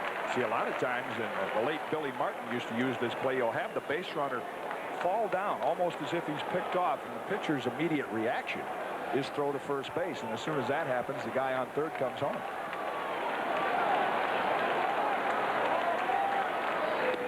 DeRussa discussed that in the book he worked on with George Will, who gave us a glimpse of baseball from many sides, including the managerial side, and Tony La Russa.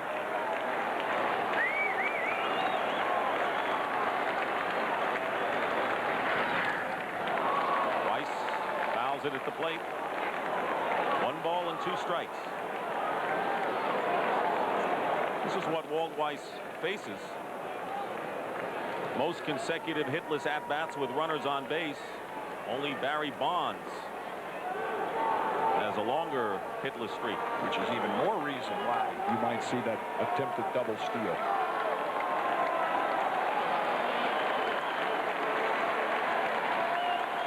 And no one is really close to second base. You point out Alomar is playing on the outfield grass, and Lee well over at shortstop. There you see where they are. It'd be very hard to throw out Willie Wilson under any circumstances. Time is called. Borders checked into the dugout, and I guess that to remind everyone there were 2 down. Well, and that sign is for Lee and Alomar that if Wilson goes, don't break toward the bag. Don't vacate that hole and allow an easy ground ball to become a base hit. So that signal was just hold your ground, let him steal the base.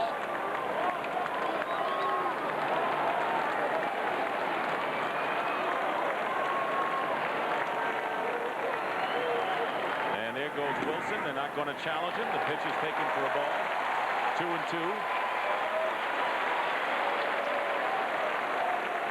So Willie Wilson has his 5th stolen base in this series. Runners now at second and third. First base is open with the count 2 balls and 2 strikes to Weiss.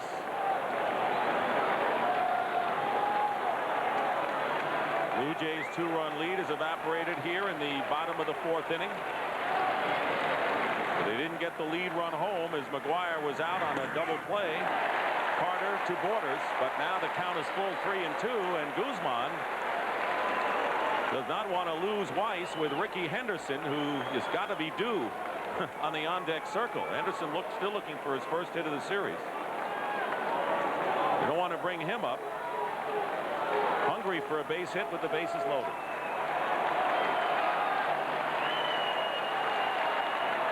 There's the 3-2 to Weiss. And a bounding ball fielded by Olerud, and he will make the play unassisted to retire the side, but the A's tie the game. And after 4 here in Oakland, we're all even to 2-2.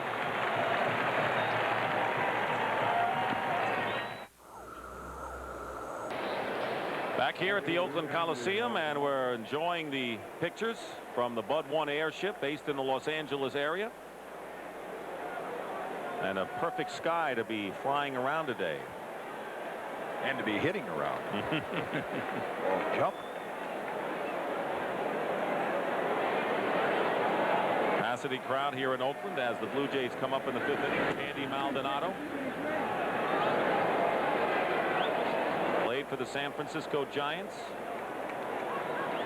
from 1986 through 89 and was in the LCS back in 89 with the Giants. Maldonado with an RBI single and was thrown out attempting to steal back in the 2nd inning. 2-2 the score here in the top of inning number 5. And he gets a high fastball driven deep to left, and it's out of here, and Candy Maldonado has given the Blue Jays the lead again, 3-2 with a home run. Leading off the inning. First playoff home run for Maldonado has considerable postseason action, and the 2nd homer of the game for the Blue Jays. I think next time Maldonado comes up to face Darling, we're either going to see a different pitching pattern or a different pitcher. Again, he falls behind. 2-0 count, and Maldonado gets A pitch right about belt high. So important for Ron Darling to keep the ball from the middle of the thigh down to the knee. Kelly Gruber lifts a fly ball, playable for Ricky Henderson in left field.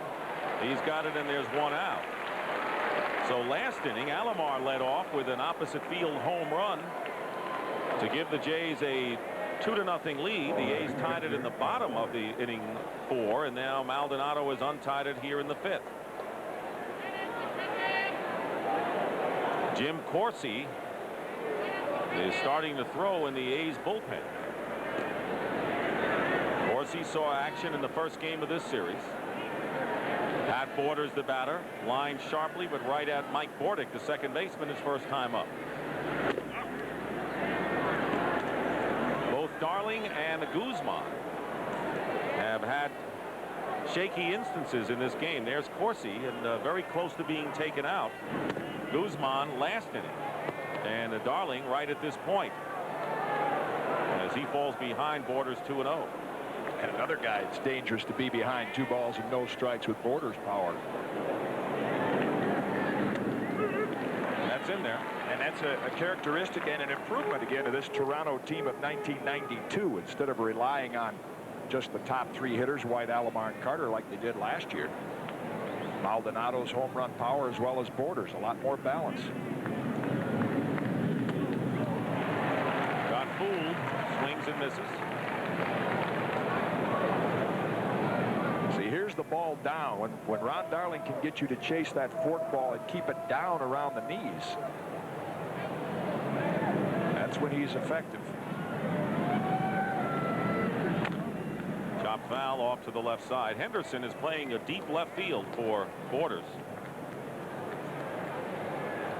Tony La Russa mentioned that as we see the alignment the A's use against Borders, that even though the pitching is good, about every mistake pitch they've made, every hanger, hitters have taken advantage of.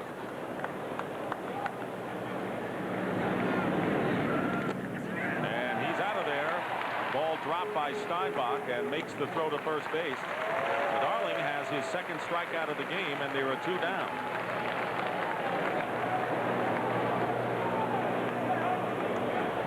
Ron Darling, who was traded twice within a span of 2 weeks last year. He went from the New York Mets to the Montreal Expos for Tim Burke, and then from the Expos to the A's, and is really happy to be in Oakland and would like to sign with them next year. Possibility, if he doesn't, he could retire, but I think his leanings, if they want him, is for Ron to stay here. Here's Manny Lee, bounced out to second his first time up, and he hits a roller to shortstop. Walt Weiss eats it up, and the inning is over, but not before Candy Maldonado led off with a home run, his first postseason home run after many games in playoff action. And in the middle of the 5th inning, it's 3-2 Toronto.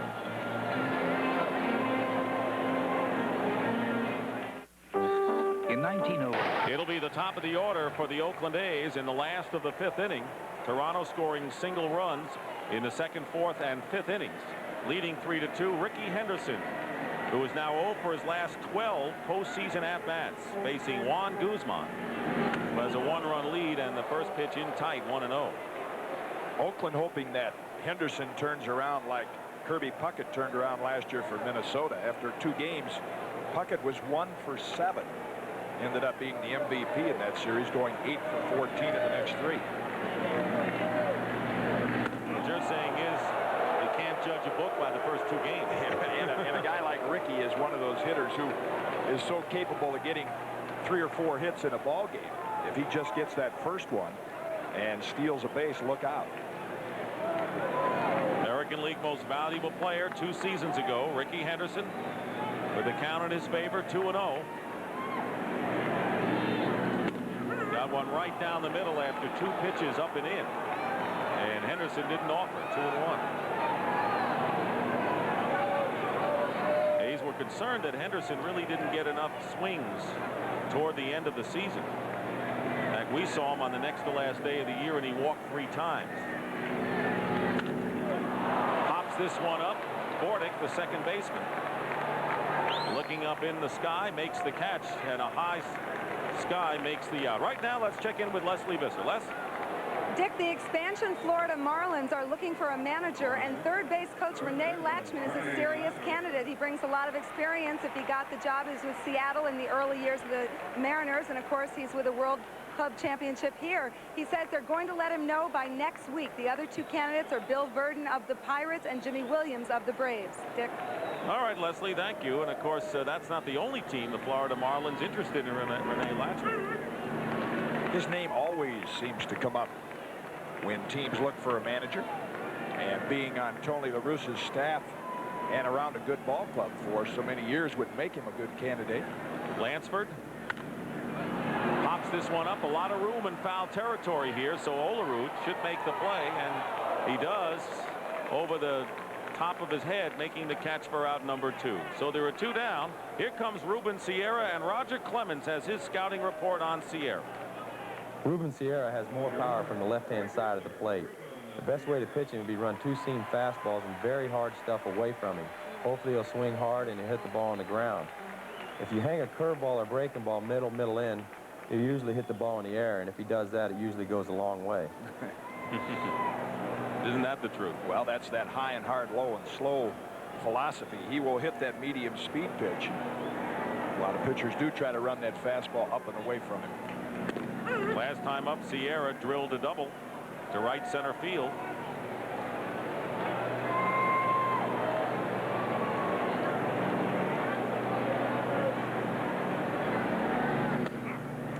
Pitch is outside, and the count is 1-1. The outfield playing deep and straight away for Sierra.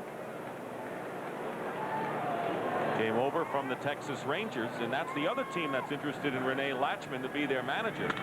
Ground ball hit to the shortstop, Manny Lee. And a 1-2-3 inning for Juan Guzman. It's still 3-2 in favor of the Blue Jays, and we'll return to Oakland's County Coliseum after this word from your local station.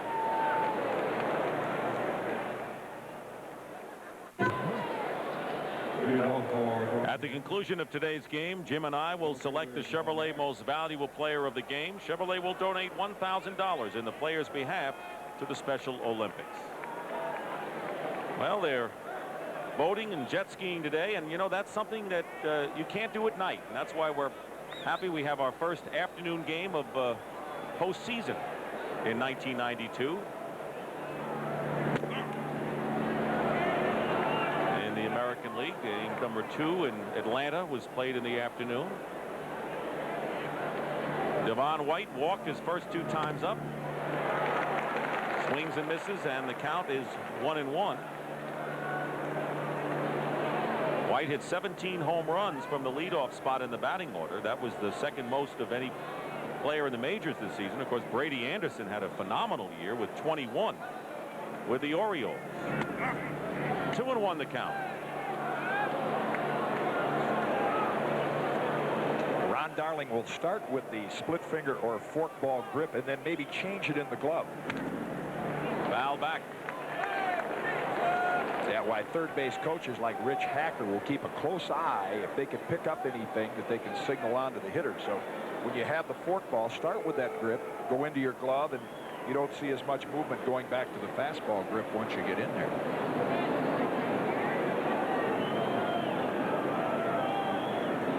Two balls, 2 strikes, and a line drive and a base hit to left center field. Ricky Henderson up with it, trying to stretch it into a 2-base hit is White, and he is in there. Devon White with good hustle as a double to lead off the 6th inning for the Toronto Blue Jays, who lead it 3-2. Well, they answered that 2-run A's 4th inning with Maldonado's home run, and now White for the 3rd time gets on base. Henderson with not a strong throwing arm, and White takes advantage of that with those long loping strides. I mean, he's just on cruise control right there, but when he makes the turn, look at the length of those strides to get into second base. Now Toronto with a lot of things in their favor with Alomar coming up.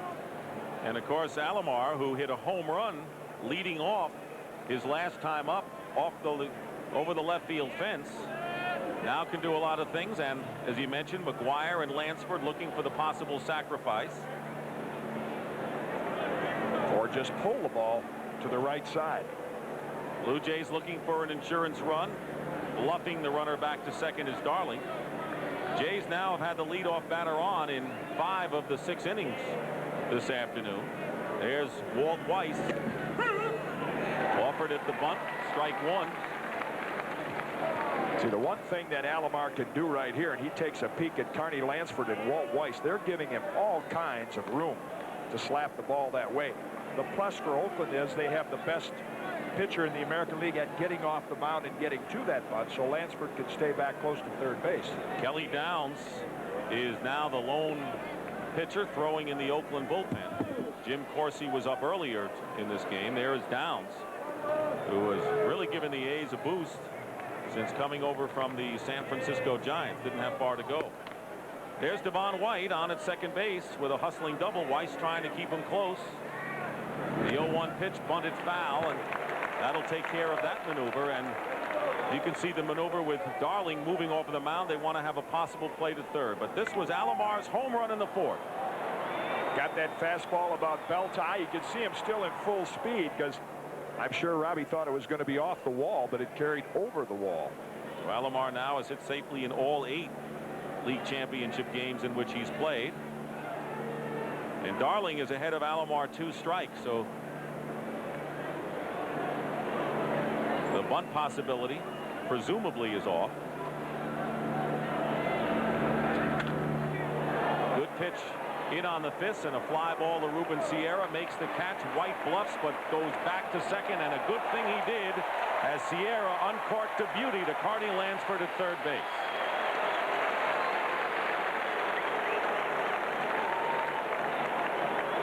That's a big at bat right there for Oakland. You get Roberto Alomar, as good a situational hitter as Toronto has, and Darling gets in on his fists, and Sierra playing in good position and possessing the strong arm will keep White at second base. Speaking of throws, this was one that prevented the A's from scoring another run. That was in the bottom of the 4th inning. And as it turns out, a very big play defensively, since Maldonado then homered in the 5th inning to give Toronto the lead they have now, 3-2. And the Blue Jays have another runner in scoring position with 1 out as Carter swings and misses for a strike. He's 0 for 2 on the day. Carter is now 0 for his last 11 against Ron Darling and hitting under 100 against the A's pitcher. Bluffing towards second is Bordick to keep White close. Swing and a miss again on a slider. Got to have that big straw hat with the sun if you don't want to get any of the rays today. And a good breaking pitch if you want to keep Joe Carter from hitting the ball. That's what Darling does with that looked like slider, maybe a fork ball, the way the ball broke down.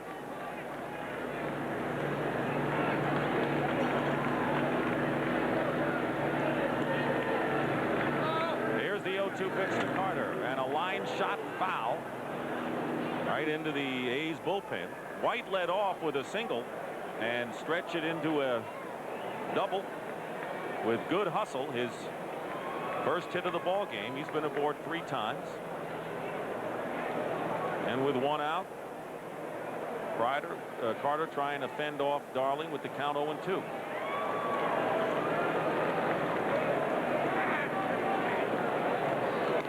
Yeah, good steal third situation for Toronto with just 1 out, but White does not very often try to steal third. Alomar does, White doesn't, even though he has the speed to do it.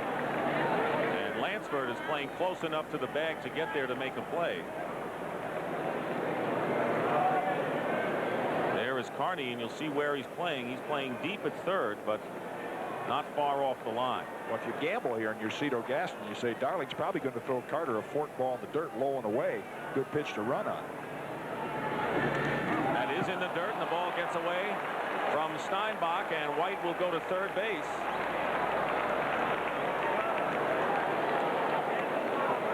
Let's see how they rule that one. Darling already has 1 wild pitch in this game. Well, White didn't have to run. He gets to third anyway, but had he been running, he'd be home by now. Joe Carter knows where that pitch is going to be. You could see his feet move when Darling was into his motion. He knows they want to keep the ball away from him. Second wild pitch thrown by Ron Darling.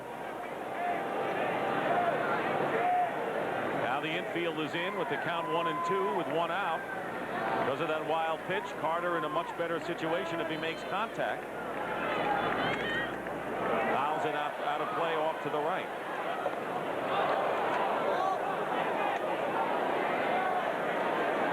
Joe Carter singled in his first at-bat in this series, but has been hitless since.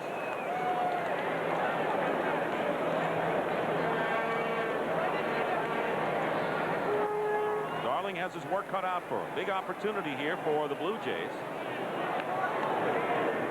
Trying to go ahead 2-1 in this series, but Carter strikes out. Big pitch and a big out for Ron Darling. That is his third strikeout of the game, and there are 2 down here in the 6th inning. Mentioned at the start of the game, Darling does not possess the stuff of Guzman, but he has been an inspirational type pitcher to his teammates. Why? Because he seems to have the knack of getting a big out like this and keeping his team in the game. Well, as Dave Duncan, the A's pitching coach, said, you know, this guy was a power pitcher. In 1984, he had 184 strikeouts, but Duncan said, look, the greatest attribute for Ron Darling is his intelligence, not just because he went to Yale, but because he's a smart pitcher. Use it. And he has changed speeds and has been a smarter pitcher, not so much of a thrower under Duncan. So here's Winfield. Breaking ball is in for a strike. 0-1 to Winfield, who is 0 for 2, was safe on an error, and scored the first Toronto run back in the 2nd inning. Devon White is on at third base. Darling has taken care of Joe Carter. Now has to deal with the dangerous Dave Winfield to keep the A's only 1 run behind in this game.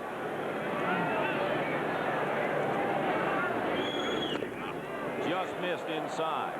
And it's 1-1 to Winfield. If Darling can get Winfield out, to me this would be a big turnaround half inning, because when Devon White's on second with nobody out, you figure Toronto's going to score. And if Darling keeps this a 3-2 game right here, that's a big lift for Oakland when they get to the dugout. 1-1 the series standing. Someone will have a 2-1 lead after today. Winfield hits a high pop fly. Walt Weiss in short left field makes the catch, so a leadoff double, and White is stranded at third. Good pitching by Ron Darling. We're in the middle of the 6th inning.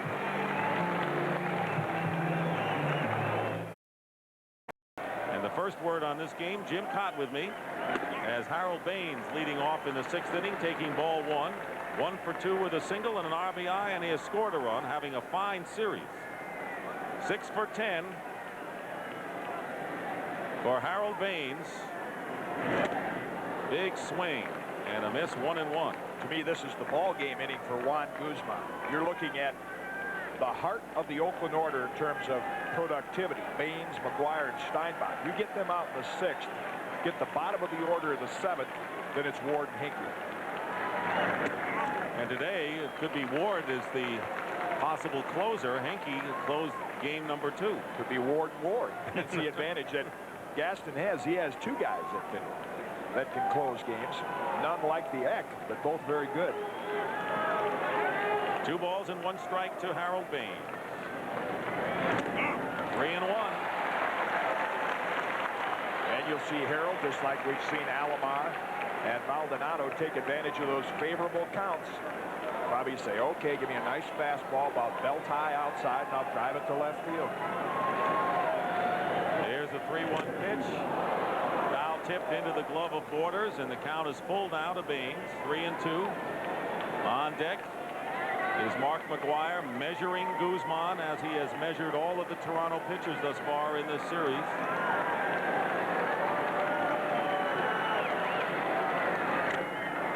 And he strikes out. Good fastball as Guzman challenged Baines. Foul tipped, held onto by Borders. And there's out number 1 here in the 6th inning. That's when you know you have super stuff. When you get a hitter like Harold Baines, you can fall behind 3-1 and just come back and say, here it is, right in the middle of the strike zone, and strike him out. So Baines is retired. He has struck out twice today, once looking, and here is Mark McGuire, who was hit on the left elbow his last time up. And here was that pitch in the 4th inning when the A's scored their 2 runs. See, Borders wanted it up and in. It was a little too far up, a little too far in. McGuire was doubled out trying to score on a fly ball to Carter, who made a fine throw and a strong throw to Pat Borders to nail McGuire, who came in as a football player. And speaking of football players, McGuire's brother Dan is going to start at quarterback for the Seattle Seahawks against the Dallas Cowboys on Sunday. So you know he's going to be interested in a couple of things tomorrow, not only this game, but his brother's contest as well. As big as Mark is, his brother's bigger. Wouldn't want either one of them coming in the league. 2-1 pitch and a high fly ball deep to left field. Maldonado on the edge of the track and makes the catch. So once more, Mark McGuire has just missed hitting one out of here, and Guzman's a very lucky pitcher, and there are 2 down here in the 6th inning. I mean, Mark McGuire is a few inches on the barrel of the bat away from having one of the all-time championship series. He could have 5 or 6 home runs. I mean, this ball is just enough off the end with that raw power. You see Borders' glove anywhere but right on the end, and that's out of here. The one that went just foul in Toronto, and another at bat today. He is swinging as well as he ever has. And an earlier fly ball to left field in the 6th inning of game number 2. Here is Steinbach, who takes ball 1. He's been aboard twice and has been a big plus for the A's today. Has walked and singled and has driven in a run.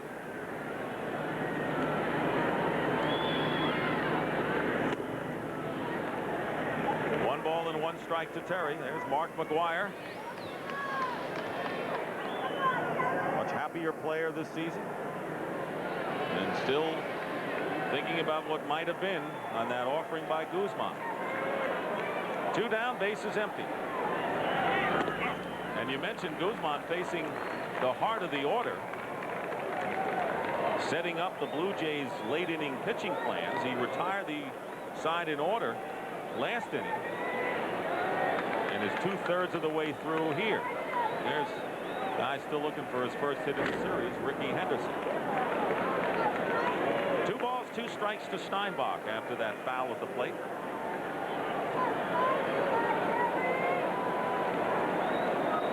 Trailing by a run, 3-2 in this, the 3rd game of the LCS.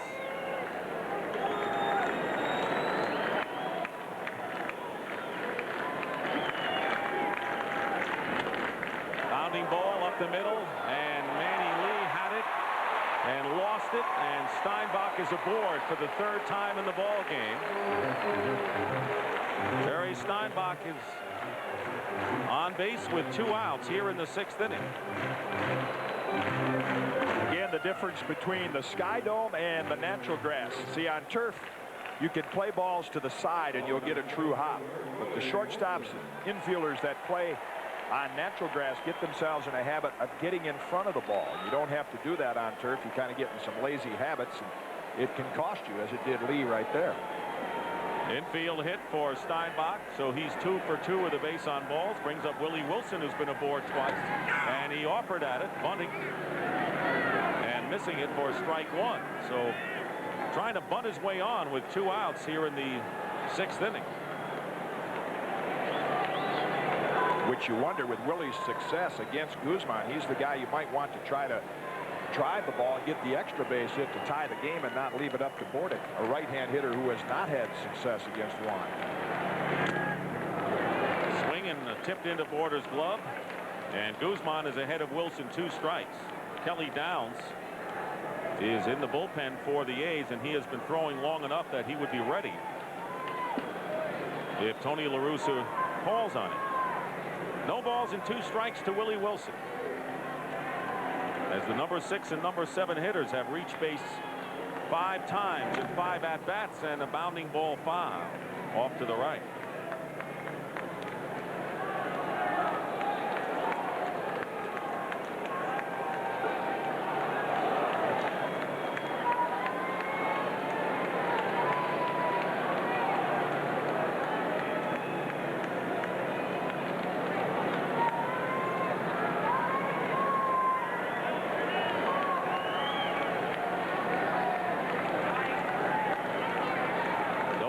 2 strikes. Steinbach, the base runner. Time is called. Well, we showed you Dave McKay a moment ago, the first base coach. He was the starting third baseman in the first game that the Blue Jays ever played back in 1977. McKay, a teammate of Bobby Baylor, the first base coach of the Blue Jays, who was the team MVP that year. That's low. 1-2 now to Wilson. Guzman has allowed 2 runs on 6 hits, has walked 2 and struck out 3. He has hit a batter.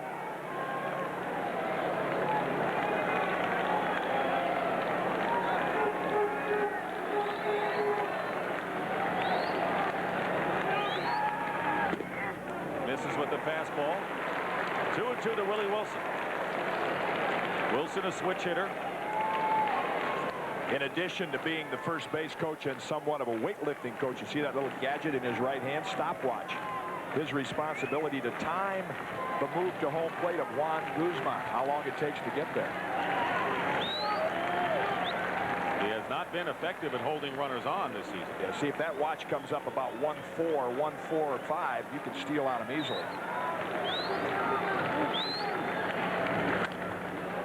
Fouls it out of play. It's called movement to mitt. As soon as Guzman makes one little move, he'll click the watch until it hits Border's mitt.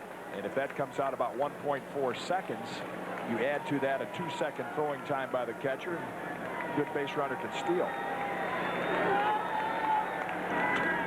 And a drive hit to right field. Maybe trouble for Carter. Drops in front for a base hit. Steinbach is on his way to third base. He'll get there safely. And Willie Wilson has his second hit of the ball game, and the A's have runners at first and third and 2 outs. And Willie Wilson's success against Guzman continues.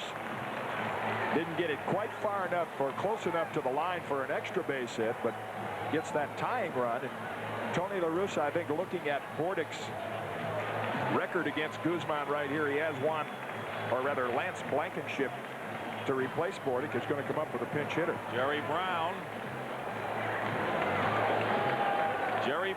is going to pinch hit for Mike Bordick. We have not seen Brown yet in the series, but he has been one of the big factors in the Oakland success this year. He was dropped this spring by the Cleveland Indians and came in and played a multitude of positions, including left and center field. And Jerry Brown will make his first appearance of this 1992 season and will face Juan Guzman, with activity again beginning in the Toronto bullpen. Brown, one of the best pinch hitters in the American League. 2 right-handers, Timlin and Eichhorn. Mike Timlin, the over-the-top guy, and Mark Eichhorn, that sidearm right-hander. There is the change. Bordick is out of the game. Al Clark going to the mound. This is the first time that Eichhorn and Timlin have been up. There's Galen Cisco on the left. He is the pitching coach. Well, again, that conversation is about Willie Wilson being at first base. You don't want to end this inning with Jerry Brown, the pinch hitter, standing in the batter's box if you're Tony La Russa, but Wilson could probably steal second rather easily against Guzman and get that lead run in scoring position. So the switch hitting Jerry Brown, who was the A's leading batter against right-handed pitchers during the regular season, hitting over 300. Tying run is at third base with 2 out. Go ahead run at first, and a fastball on the corner for strike 1.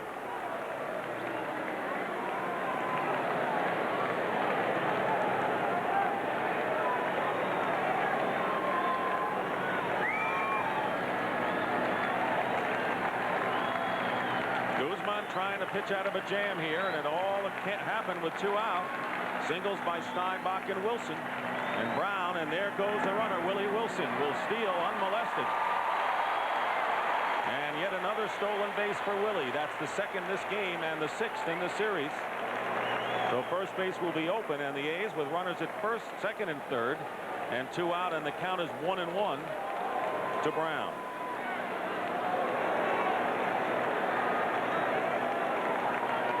surprised that Candy Maldonado is playing this deep and off the line and left. As hard as Guzman throws, I would think Brown had slapped the ball that way. 1-1 pitch way out in front of that one. And the count is 1-2. See how far off the line Maldonado is, and deep. And Guzman's a hard thrower. Brown not particularly a pull hitter.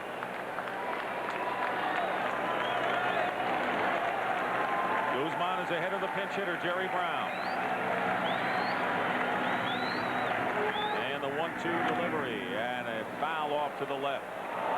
Out here in California, when they call Jerry Brown Gov, that nickname kind of pays off. Right on. I'd say the Rangers have to feel good about the players they've produced out of their system that are part of this team, Jerry Brown being one of them. Gov, of course. They all remember Governor Jerry Brown. I think he was a presidential hopeful for a while. More than one occasion. 1 ball and 2 strikes with 2 outs. Trying to go to the opposite field. I think he saw what you saw with Maldonado playing way off the line in left field and trying to go that way. Guzman has now thrown 101 pitches in 5 2/3 innings. Galen Cisco quickly running to the mound to talk to Juan. What did Cito Gaston tell us? He says, by the 8th inning, I like my starter to throw between 100 and 110. Cone had thrown 110 when he came out of the game in the second contest. And we're also seeing a little on-the-job training with so many inexperienced pitchers in the major leagues. You know, years ago, a veteran pitcher, or you'll see it with Jack Morris, they don't make as many trips to the mound. But in a game like this, Cisco wants to make sure pitching pattern, what sign you're using, who's on the bases. They want to make sure everybody's together on what Guzman and Borders are going to try to do. There it is, 101 pitches.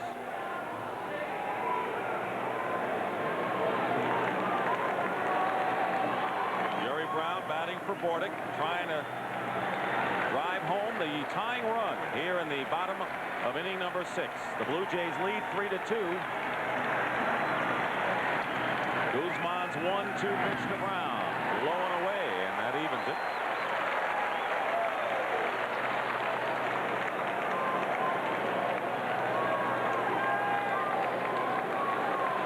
There's the potential tying run, and Steinbach on at third base. Willie Wilson, who singled and stole second, is there. Count is 2 balls and 2 strikes to Jerry Brown, the first pinch hitter used by Tony La Russa in this series. And check swing, they appeal, and third base umpire Drew Coble said he held up, so the count is full. And Guzman doesn't agree. Good try by Pat Borders. A good quick-thinking catcher, when he sees that, will immediately make the tag and say, yeah, that's the 3rd out. But Drew Coble didn't buy it. Well, another thriller here in this American League Championship Series.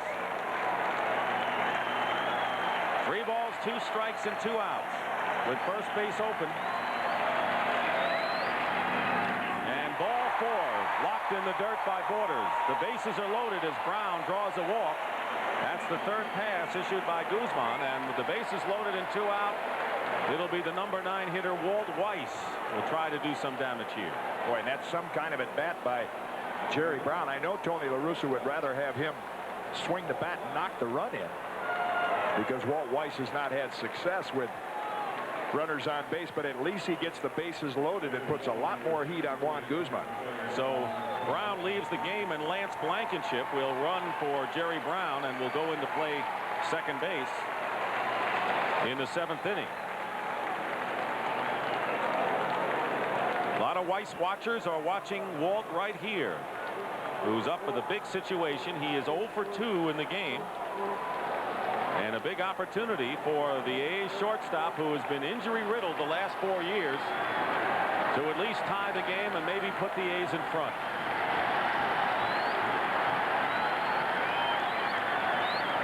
First pitch to Weiss, and a ground ball, and that'll be fielded by Olerud. He'll make the play unassisted, and the A's don't score. They leave the bases loaded, and after 6 innings, it's the Blue Jays 3 and the A's 2.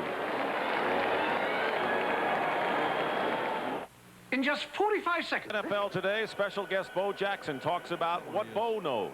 The latest on Lawrence Taylor's retirement plans, and Terry tackles the Philadelphia defense. That's tomorrow at 12:30 Eastern on the NFL Today, the last word before kickoff.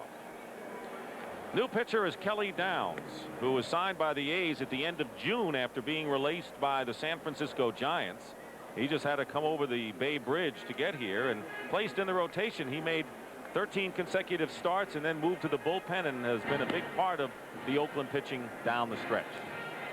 And the new second baseman, Lance Blankenship, replacing Mike Porter. Sometimes an advantage for Kelly Downs, having been a starter, knowing that his role here is to come in for just a couple of innings. He can throw a few more hard sliders or fork balls and not mix the pattern up as often as you do as a starter, and that's where he's been very effective, is in just these little 2-inning stints. And he has a world of experience. He pitched for the Giants in the LCS in both 1987 and 1989, and also appeared in the 1989 World Series. So the native of Ogden, Utah, Kelly Downs, will be facing John Olerud, Candy Maldonado, and Kelly Gruber here in the top of the 7th inning. Blue Jays cling to a 3-2 lead, and this the third game of the league championship series. All tied up 1-1 as Olerud takes a fastball for a strike. Dwayne Ward is down the right field line, and we talk about possible closers for the Blue Jays. Henke the other night. It could be Ward today. Foul out of play by Olerud, and the count 2 strikes. And the fact that Dwayne Ward is up right now would indicate that if he comes in the 7th inning, it'll be Ward for the 7th and 8th if it goes according to plan, and Henke the 9th. Doubt they'd plan on Ward pitching all 3 innings.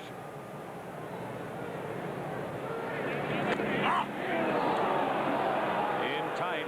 Downs wanted that pitch, and Olerud, who's 0 for 2 on the day, takes it for a ball. Breaking ball in Al Clark's eyes, a little bit inside.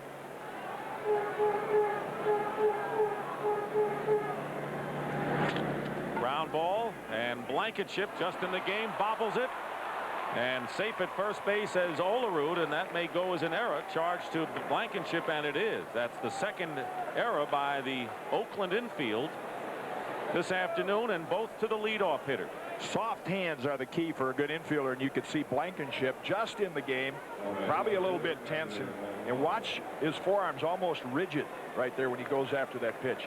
The good infielders, their hands are so soft, they just gather the ball right into them.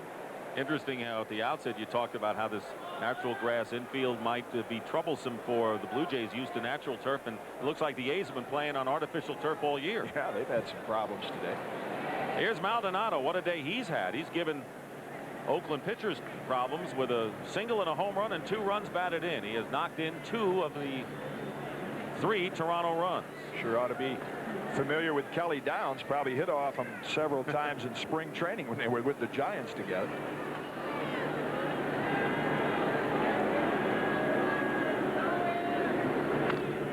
Fastball, and it's fouled back on the screen. This broke the 2-2 tie in the 5th inning, leading off against Ron Darling. Candy Maldonado. He's been around a long time, but that was his first postseason home run. And now Olerud is on at first base. 2 errors by the A's, both to the leadoff batter in an inning. Last time, Winfield, who was safe on Lansford's error, came around to score an unearned run. That was in the 2nd.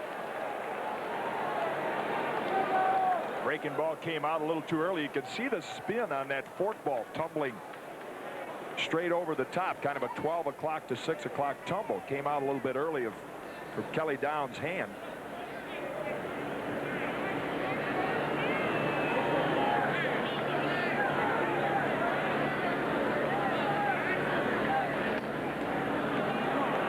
Two balls and 1 strike to Maldonado. Another good hitting situation. They have not attempted the sacrifice bunt at all right here because you're working toward the bottom of the order. But Maldonado in this situation, if the runner's on the go, can hit it to right field. Kelly Gruber is the on-deck batter, gets a fastball to hit and lifts it into the air. Willie Wilson deep in center field will make the catch. Olerud will come back to first base, and there's 1 away in the 7th inning. And right now, let's go to Leslie Visser. Leslie? Dick, Kelly Gruber has been quiet at the plate, both literally and figuratively. He spent yesterday doing the same thing Jim Cott did, trying to recover from laryngitis. He said before the game he felt a little bit dizzy. He's been on antibiotics for 3 days, but he's out here because he says he hopes his bat isn't silent. Dick? Thank you, Leslie. I hope my partner's not dizzy. I know I've been dizzy my whole life. You know that. That's not the problem. You said it, not me. Right. But you were going to. I beat you to it. Kelly Gruber. That's where he set up, low and away after that inside pitch, and it's 2-2 to Kelly Gruber.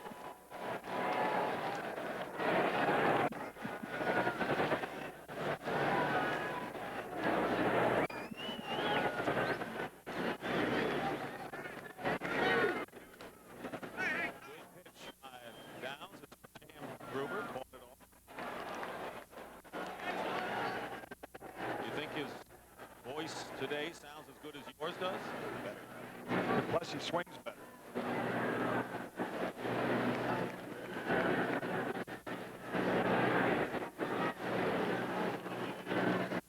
Jack Morris and Bob Welsh, pitchers tomorrow in Game 4.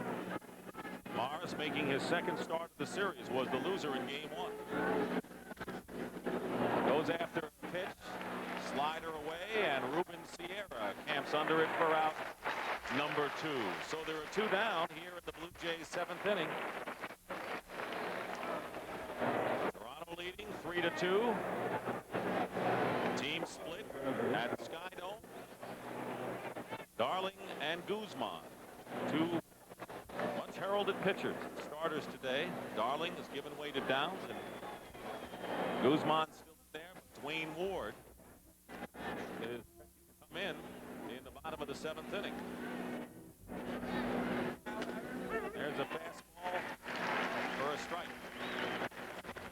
Is that an early death stare rehearsal for Dave Stewart? Well, unlike the National League Championship Series, Game 1 starters will not hook up again. Stewart will get the extra day's rest. Go in Game 5. Morris in Game 4. You blow bubbles, that's how you get ready for it. See, a lot of the guys around the bench are wearing sunglasses, but if you want to get ready for a death stare, you can't wear dark glasses. Right. Well, Stu is one of those guys that everybody has their own game face, but he is so pleasant, relaxed every day but the day he's pitching. I'll be eyeballing the hitters a little bit, seeing if he can spot anything in preparation for his next start. Downs is ahead of Borders, 2 strikes with a runner at first. 1 ball and 2 strikes.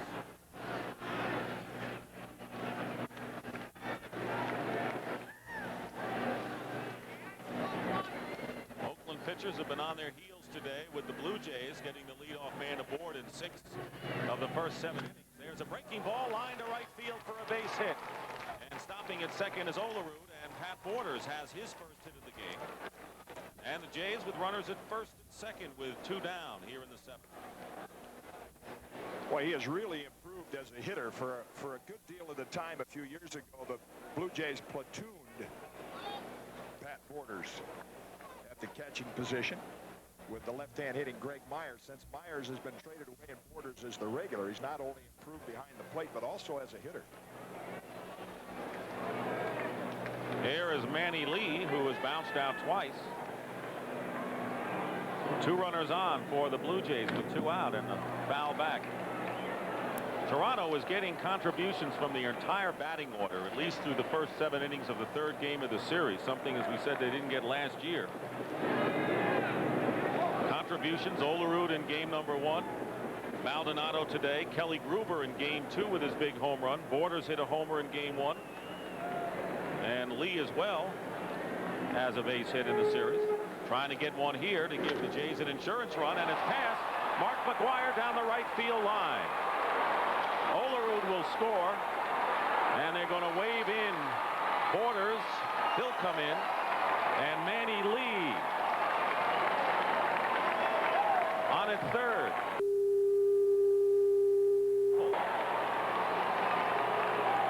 And it is now 5-2. Hey, you look for Manny Lee to hit the ball the opposite way, but not here. And Mark McGwire, one of the better fielding first basemen in the American League, dove for it. hoping he could get that short hop, and it comes up right over his glove. And with the Oakland outfield playing way around the left field, by the time Sierra caught up with this, Toronto had 2 runs easily. In fact, Lee thought for a moment like trying to come home. 2 runs batted in for Manny Lee, and it is now 5-2 in favor of the Blue Jays. Devon White. So the Jays have touched Kelly Downs, and once again that era leading off the 7th inning has come back to haunt the A's, as did the miscue back in the 2nd inning. Jeff Russell and Jim Corsi are warming up in the A's bullpen. Downs falls behind 2-0 to White. There is Russell on the left, Corsi on the right.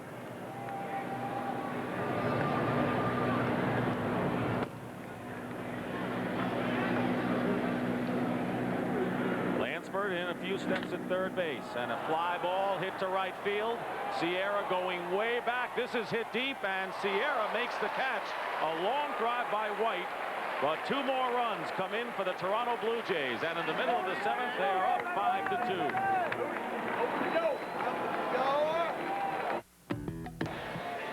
And the view atop the Oakland Coliseum following its appearance here, the Bud 1 airship will use its eye in the sky camera at the Falcon 49er game on October the 18th. Well, you know, they have a great scoreboard here. In fact, we can check other scores around the league. See the other action. Oh, that's right. They're not playing today. They're all Henderson, Lansford, and Sierra against Wayne Ward. Far cry from the '89 playoff against this team. And the count now 3 balls and no strikes. Unusual to bat right and throw left. 3-1 now. Brian Hunter and Mark Carrion, only 3 players in the major leagues. That's a very... Ricky Henderson is aboard, but his team is trailing by 3 runs. And the A's needing base runners to set up their power men in the middle of the lineup. Carney Lansford is 1 for 3. He singled his first time up. But this is where Lansford is the most dangerous. When the A's trail and there are men on base and they need him, and he takes ball 1. And if Ricky wants to steal right here, he can do it. Now, sure, the A's are 3 runs down, but it does give you a runner in the scoring position. And Ward probably not going to pay a lot of attention to him. He's got to pay most of attention to getting the ball in the strike zone. Not been able to do it.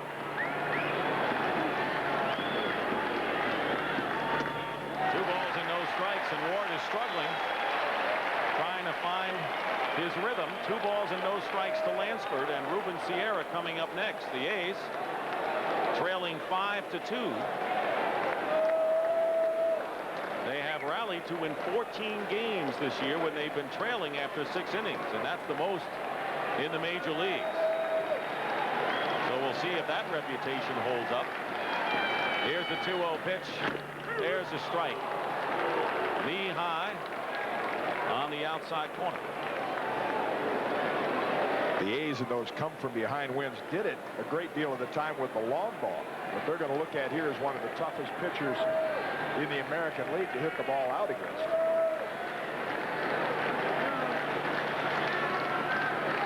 There goes Henderson. The pitch is taken for a ball. The throw to second base, and the ball gets away into short left field, and Henderson will go to third. No one is covering third base. Now Ward comes over, and Ricky is at third base.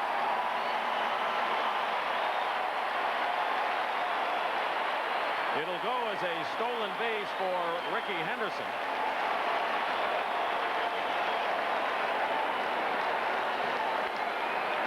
Comfortable 3-run lead for Toronto. Comfortable at the moment. But the A's are going to try to bite into that a little bit. They know they cannot do it with the long ball very often against Ward. Ricky's in, and then as Manuel Lee tries to make the tag, the ball gets kicked out of his glove. And that's how Henderson gets to third. And an error charged to the shortstop, Manny Lee. Lansford, and it's a fair ball behind third. Gruber guns it over to first, and a fine play by Kelly Gruber as he saved an extra base hit off the bat of Carney Lansford. And Henderson, of course, had to hold third, and there's 1 away in the 7th inning. Man, You mentioned at the top of the show how we've been able to see a little of everything. That's a double. It's 5-3 with Lansford on second.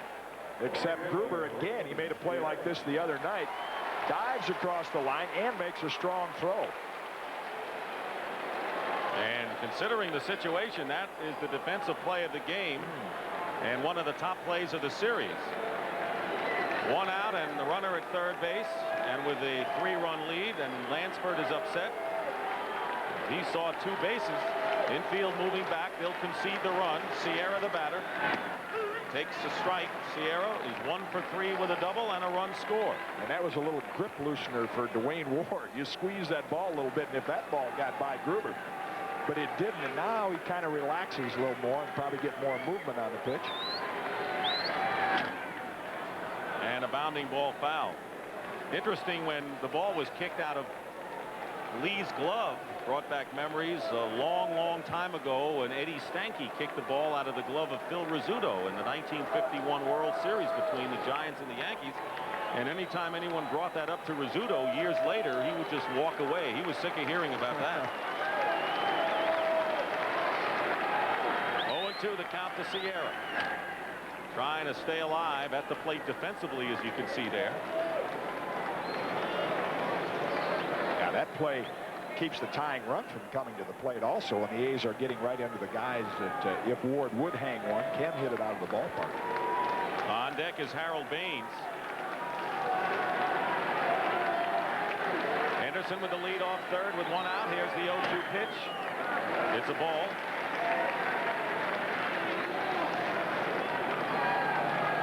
There's Ricky, who walked for the 3rd time, stole second, and knocked the ball out of Manny Lee's glove and went to third base.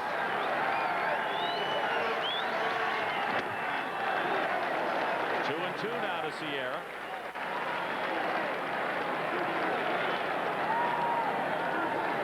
Ruben Sierra, a switch hitter,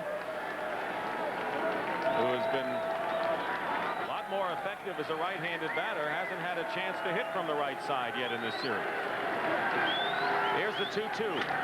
And a shot foul off a curveball, out of play.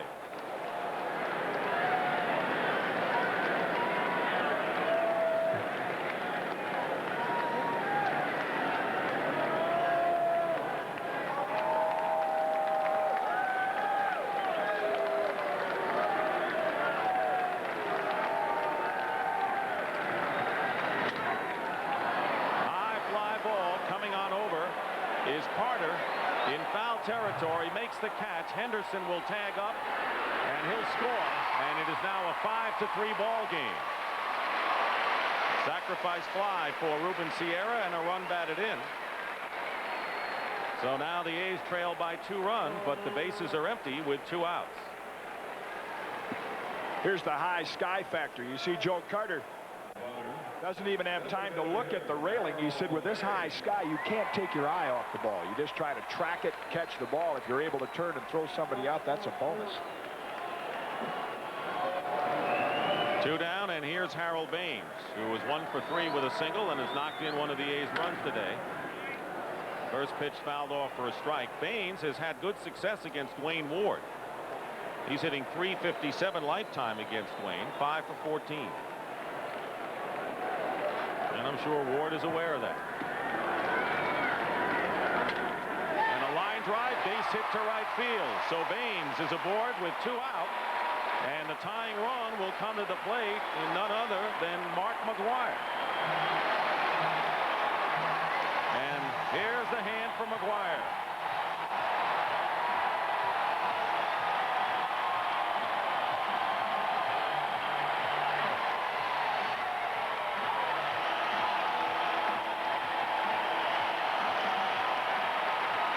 Matchup to sit back and watch, because Ward, a low ball pitcher, McGwire can handle that ball down, and he has not had a bad swing. Mike Timlin is up and throwing. Timlin throwing for the Blue Jays. And Jim Corsi for the A's. So the tying run at the plate, and Mark McGwire, who has a home run and has missed several others, just by an eyelash in this series, and the first pitch is a strike. McGwire 0 for 2 and was hit by a pitch. 5-3 the score. The Jays lead. Baines is aboard with 2 out. 1 run in already to sitting off of Ward, and a base hit up the middle for McGuire. Baines will stop at second base as White gets the ball back in. Back-to-back singles after 2 are out, and the tying run is in scoring position for Terry Steinbach. And for McGuire, his second hit of the series. And here comes Cito Gaston. He had wanted Ward to set up Pinky, but with Timlin warming up and Gaston out to the mound, we have perhaps seen enough of Ward. We'll see. Mike Timlin was a big part of that Toronto bullpen early last year before the shoulder problem. And a hard throw, but I think he's going to give Ward another hitter at least here.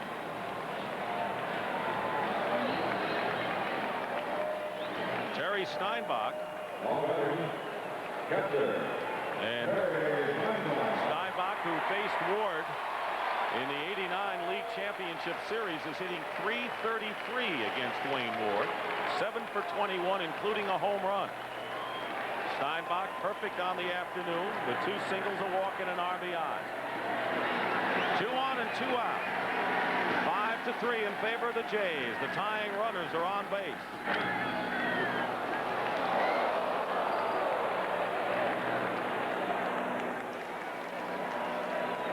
Got that important first strike. And that's the one Steinbach wanted to take advantage of. Good power to right field. And that's where he got his hit earlier today.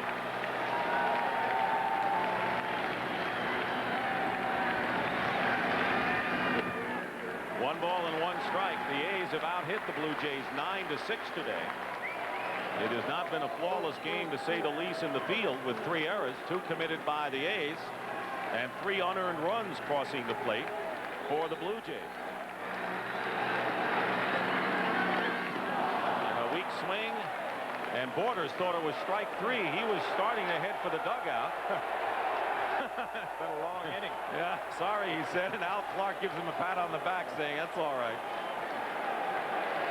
It's 1 and 2. Pat says, Al, you got the indicator. Keep me posted. What the count is. 1 ball and 2 strikes.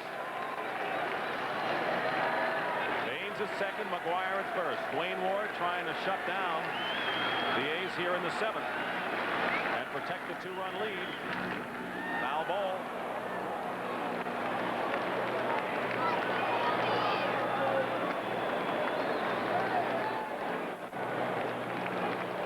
Juan Guzman started, worked 6 innings for the Blue Jays, allowed 2 runs on 7 hits.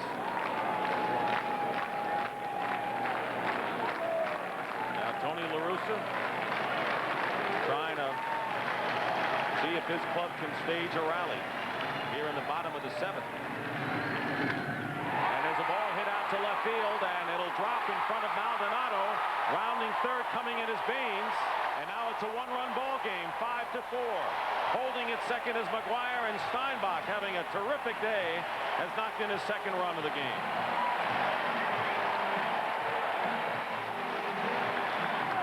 Whether that may be all for Dwayne Ward.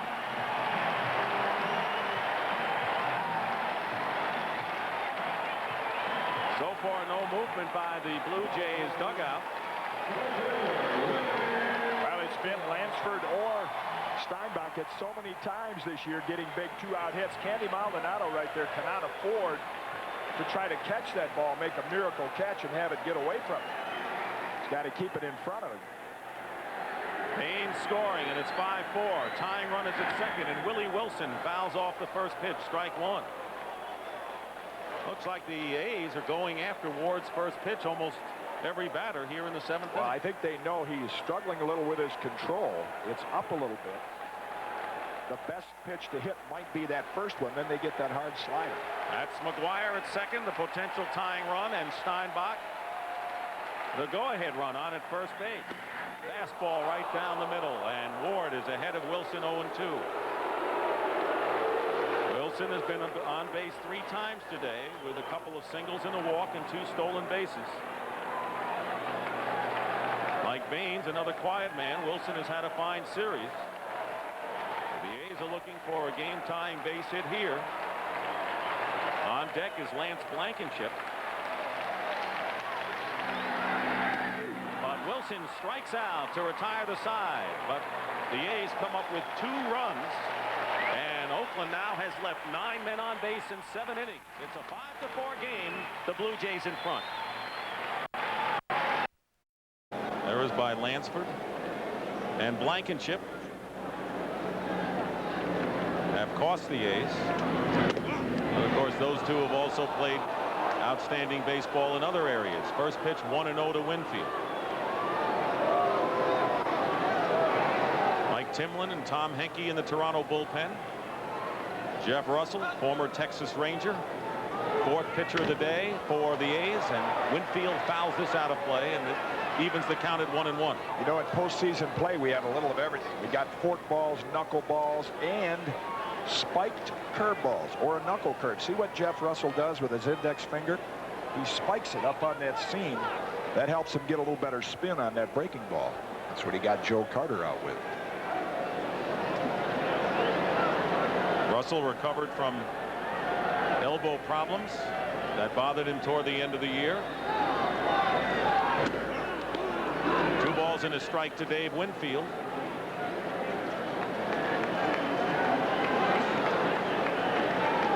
Winfield has had great success against Jeff Russell, as you saw in his career. 2 down, the bases are empty. Big cut by Dave Winfield. He is uncorking on those swings. Hey, you're 41 years old. You set all kinds of records. You're probably going to the Hall of Fame, playing in postseason. These are the dessert years. He's just freewheeling, having a good time. I'm sure everyone has forgotten the 1981 playoffs where he struggles, but a long time ago. Ancient history. Might be one guy that's still remembered, but we won't bring him up. 2 balls and 2 strikes. 3-2. Why not?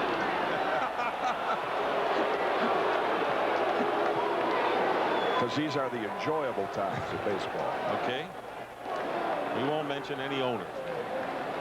3 balls and 2 strikes with 2 outs to Winfield. Stays alive. Russell made 8 appearances with the A's after the trade with Texas, and of course the big names were Canseco and Sierra. But a lot of people feel that that deal was made so that Russell could come over to the A's as a setup man for Dennis Eckersley and sometimes dispel X. Bobby Witt also involved in that trade. And Russell is getting his money's worth facing Winfield here with 2 down. Attendance today is 46,911. That's slightly less than 2,000 under capacity. On a beautiful afternoon, game 3. Sunday and Monday games also this afternoon. Well, Winfield hung in there, fouled off several pitches and draws a walk. So John Olerud coming up now. We've heard from Roger Clemens before. What about his thoughts on the first baseman? The Oakland Athletic pitchers should try and get John Olerud out with fastballs on the inside part of the plate. He's a better breaking ball hitter. He has great power to the alleys. He shows tremendous poise for such a young player, and by that I mean he shows great discipline with the strike zone. Thank you, Roger. And there is Olerud. In fact, with that good eye comment on the bottom of the screen, Cito Gaston says that when John Olerud comes back to the bench, I mean, it's almost like the days of Ted Williams. John will come back and say, nah, he missed that one. That was a ball. He said he has such good, if he argues on a pitch, Cito said, chances are it was a ball. Very good idea of the strike zone. And with the help of Larry Heisel, has learned to pull the ball more, hit to right center field. But they still respect the fact that he can hit to all fields, and that's why Henderson is playing toward the line. Henderson is very deep in left field. Maybe deeper than he should be for Olerud. First pitch to John is low, ball 1. There's the left fielder, Henderson, very deep. Deep in left and well around the left center as the Rockets hit power to the alleys. And that's where the Oakland outfielders are protecting. 2 down, Winfield the base runner here in the top of inning number 8. 1-1 now to Olerud. Cito Gaston's Blue Jays trying to take a 2-1 lead in this series on the road, where the A's have won their last 6 home games in league championship series. Streak is in jeopardy.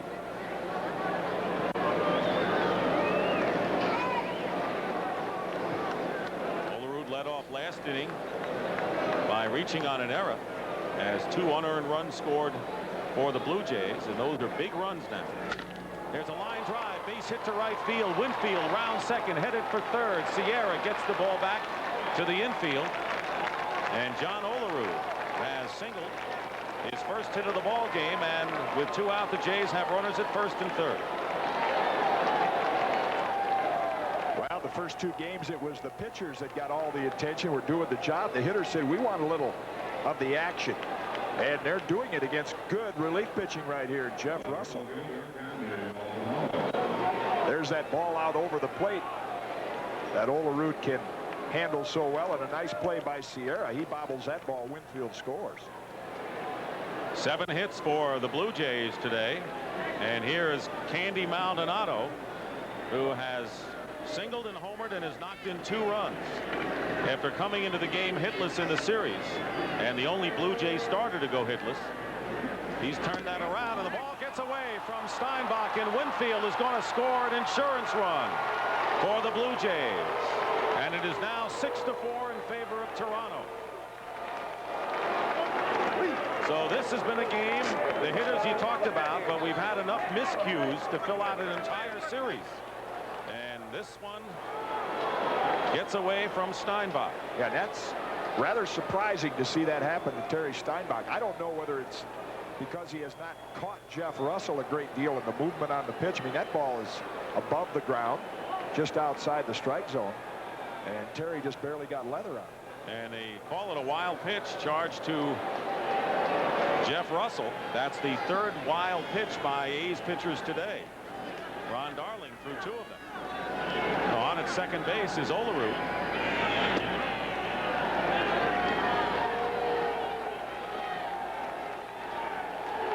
Maldonado, there's Olerud on at second. 2 balls and no strikes, the count to Candy Maldonado. 6-4 in favor of the Blue Jays. They got 2 big runs last inning, both unearned runs, and now a run crosses the plate on a wild pitch. Charge to Jeff Russell.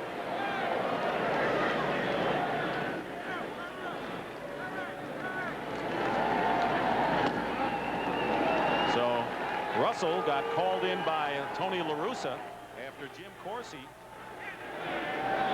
started the inning and got the first batter out, and after Carter made the second out, Winfield walked and Olerud singled, and the wild pitch. So things haven't turned out the way La Russa had planned, as Maldonado draws a walk, and now the Jays have runners at first and second.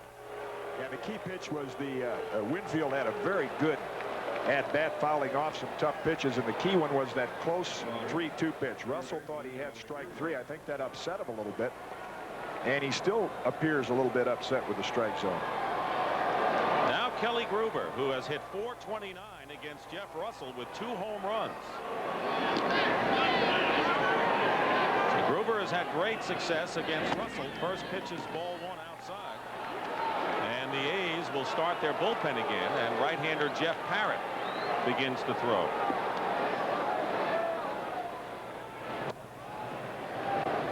There's Jeff Parrott, who pitched the 3rd of an inning. In game 2, it's Geigel. Gruber is 0 for 3. There's a strike, 1 ball and 1 strike. Let's go back to Kelly Gruber in the field. A sparkling defensive play and the best one of the ball game. A's got 2 runs in this inning, and without that play, they would have tied the game last inning.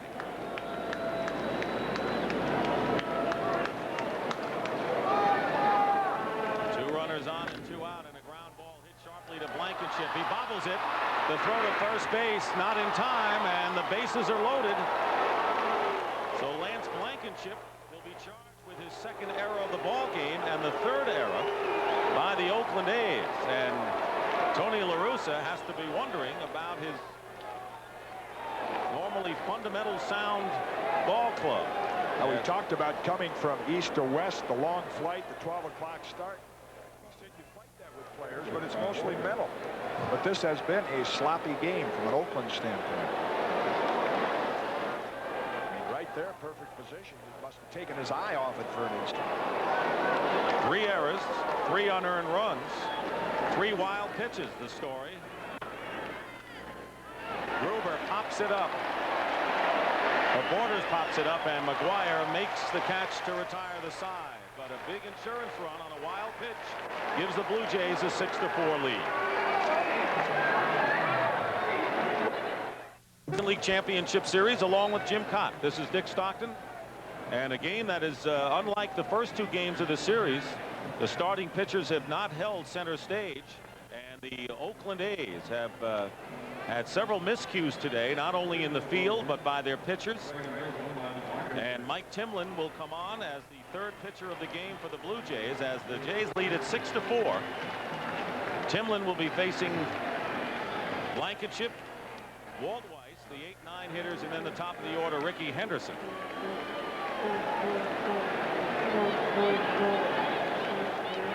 Blankenship up for the first time in the game, was 0 for 2 with a walk in the first game of the series when he started at second base. Native of Midland, Texas. Mike Timlin's first pitch, ball 1. And in the Blue Jays bullpen, Tom Henke,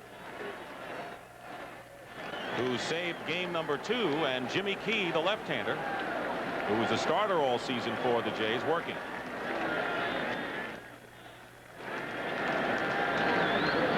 Bluffed the bunt and takes a strike, 1-1. See the movement on Timlin's pitches as Key and Henke continue to warm up.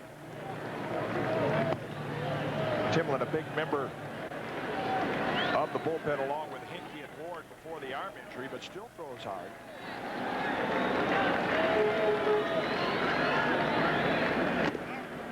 2 balls and a strike. Timlin was on the disabled list to start the year after that offseason elbow surgery that you talked about. Came off on June the 12th. Was optioned to Syracuse, their AAA farm club. He worked in 4 of the 5 LCS games against the Twins a year ago. So he's had experience here. 2 balls and a strike. Check swing, and he went around, says Derwin Merrill, and that'll even the count. In fact, it was Bain's dramatic home run in game 1 that won it for Oakland. And as you look at Blankenship, try to check his swing, can't do it. It was Mike Pagliarulo's home run against Timlin that turned last year's ALCS around. Did it ever? As the Twins beat the Blue Jays 3 times at Skydome. He's a little healthier pitcher right now than he was then. Here's the 2-2 pitch. And a line drive up the middle and a base hit for Lance Blankenship. Trying to atone for the 2 errors he's committed in the field. Blankenship is on, and that will bring the tying run to the plate. Walt Weiss, who is still looking for his first hit of the series, in fact now has gone hitless in 24 trips to the plate with runners on, and he's looking to change that around. 11 hits for the A's today, and Olerud goes over to talk to Timlin.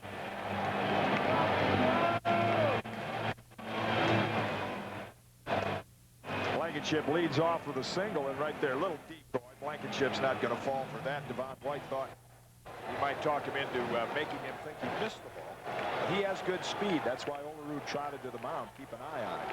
And of course, you're not going to take any chances anyway with your team down by 2 runs. Here's Weiss.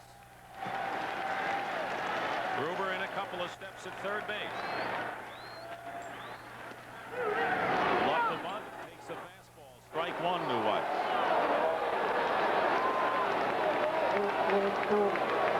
Not a bad way to break out of a slump. Weiss, with Olerud holding the runner on and not particularly quick. You pull a bunt down that first baseline, you got a hit. Terrific play by Gruber, threw him out. And a big hop Olerud going over to Manny Lee for 1. The return throw, not in time. Covering was Timlin, close at first base. But they get the lead runner, and Weiss becomes the base runner with 1 out here in the 8th inning. Well, something good for each team. Toronto gets the lead out, but watch how slowly and deliberately John Olerud gets rid of the ball, wants to make sure of an accurate throw, and because of that, what could have been a double play, Walt Weiss beats the throw to first base. So now the tying run at the plate in the person of Ricky Henderson, who is still looking for his first hit in the series. He walked, stole a base, went to third on an error, and came in on a sacrifice fly in the 7th inning. 0 for 3 officially. 6-4 the Blue Jays lead here in the bottom of the 8th inning. Game 3. The A's won game 1 at Skydome, and the Blue Jays tied it up Thursday night. All 3 of these middle games in Oakland will be played in the afternoon.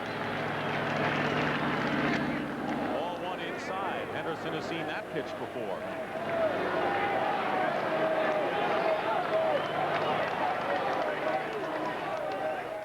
Henderson missed 45 games this year with various ailments. As a result, some 55 different outfield combinations used by Tony La Russa this year. Juan Guzman started, worked 6 innings. Wayne Ward worked an inning, and now Timlin with Henke in the bullpen for the Jays. He is ready.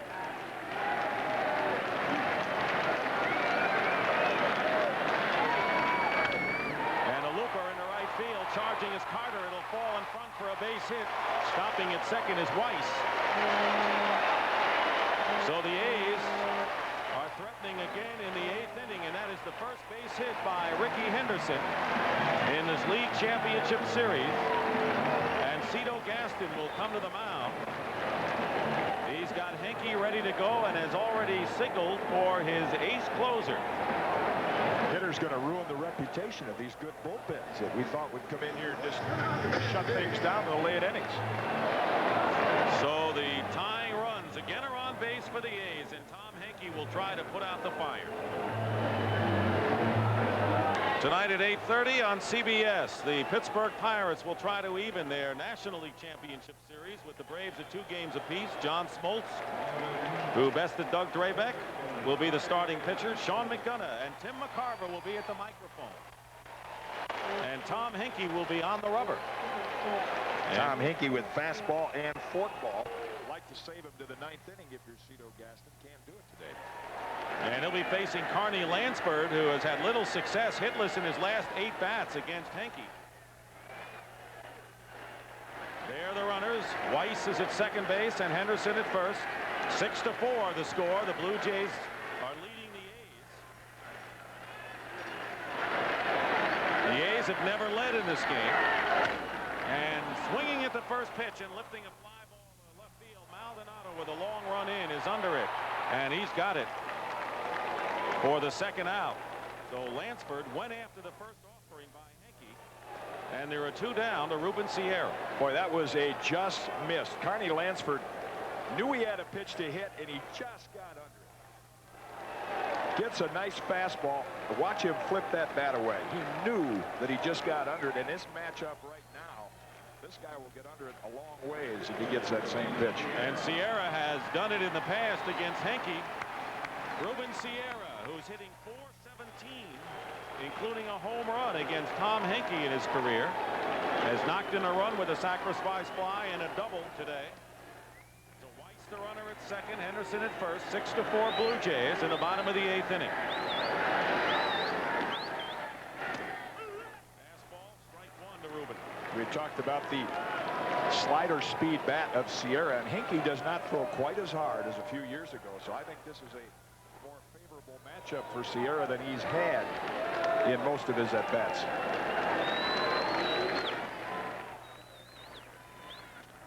Line drive, and that's going to drop for a base hit. 1 run will come in. Ricky Henderson will be held at third base. Scoring is Weiss, and Ruben Sierra has knocked in another run to make it 6-5. A 2-out single by Ruben Sierra, and the runners are now at first and third. And the tying run is 90 feet from home. He and Stottlemyre warming up in the bullpen, but it's Henke's game right now. Well, Lansford just missed his. Sierra didn't hit this as well as he can, but enough to get it out in the alley. He got it just off the end of the bat, down out of the strike zone.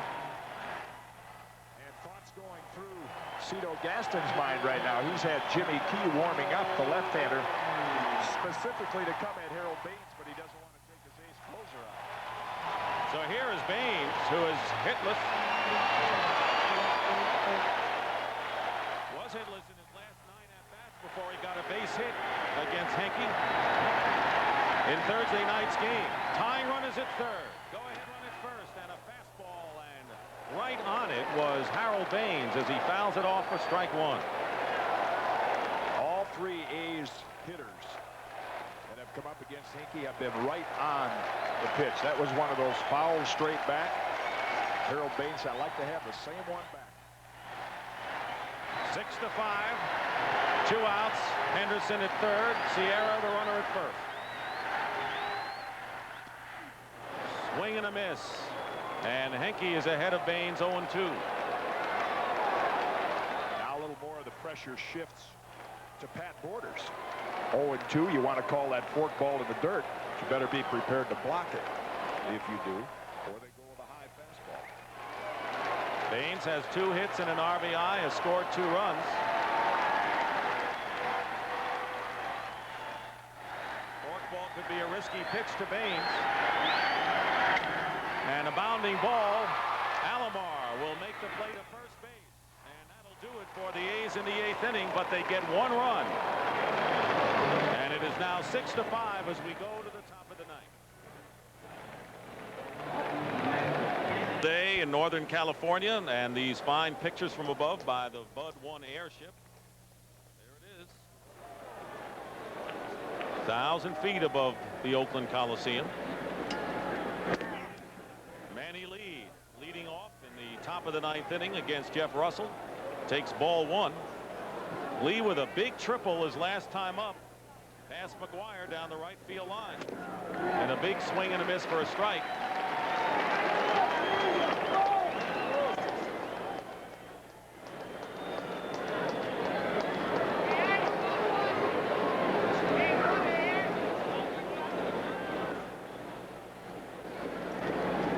Here's the 1-1 pitch. On the corner, Russell with a fastball. Ron Darling started and worked 6 innings. He gave up 2 homers and threw 2 wild pitches. Kelly Downs pitched 1 inning. Jim Corsi a 3rd, and Jeff Russell,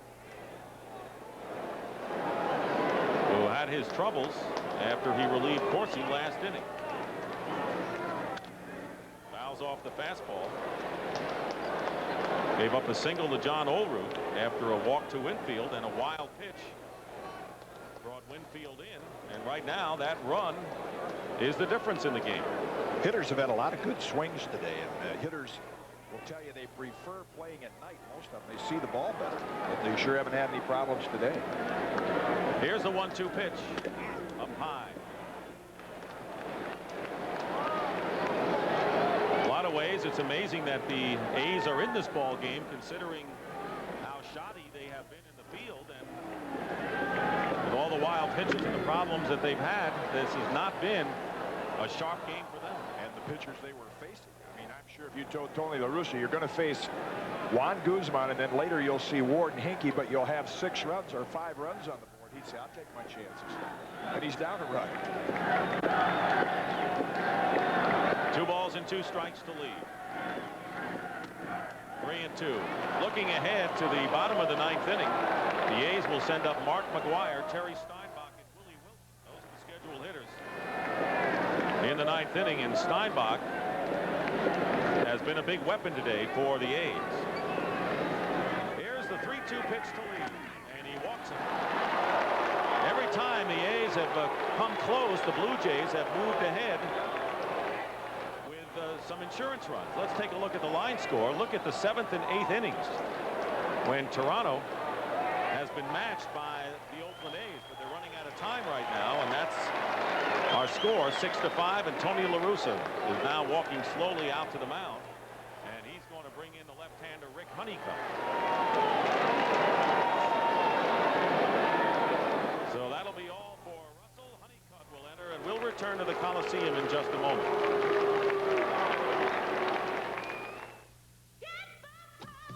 Copyrighted telecast is presented by authority of Major League Baseball and may not be reproduced or retransmitted in any form without the express written consent of Major League Baseball.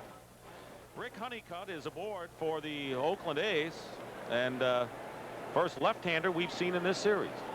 Tony La Russa, like a lot of managers, want to turn those switch hitters around, and that's the theory right here. But Carney Lansford will have to be alert. Honeycutt with that bad hip, torn hip muscle, cannot break off the mound very quickly on a bunt.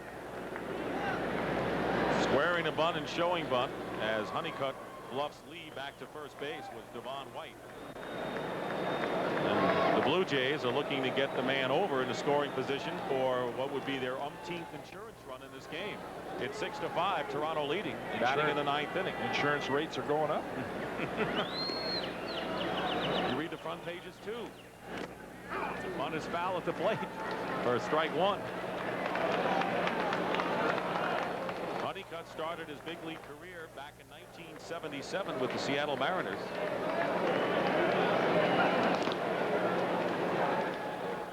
The year that Seattle and Toronto entered the American League. So he has been around, making his 6th LCS appearance. Seattle, Texas, the Dodgers, and came over to Oakland back in '87.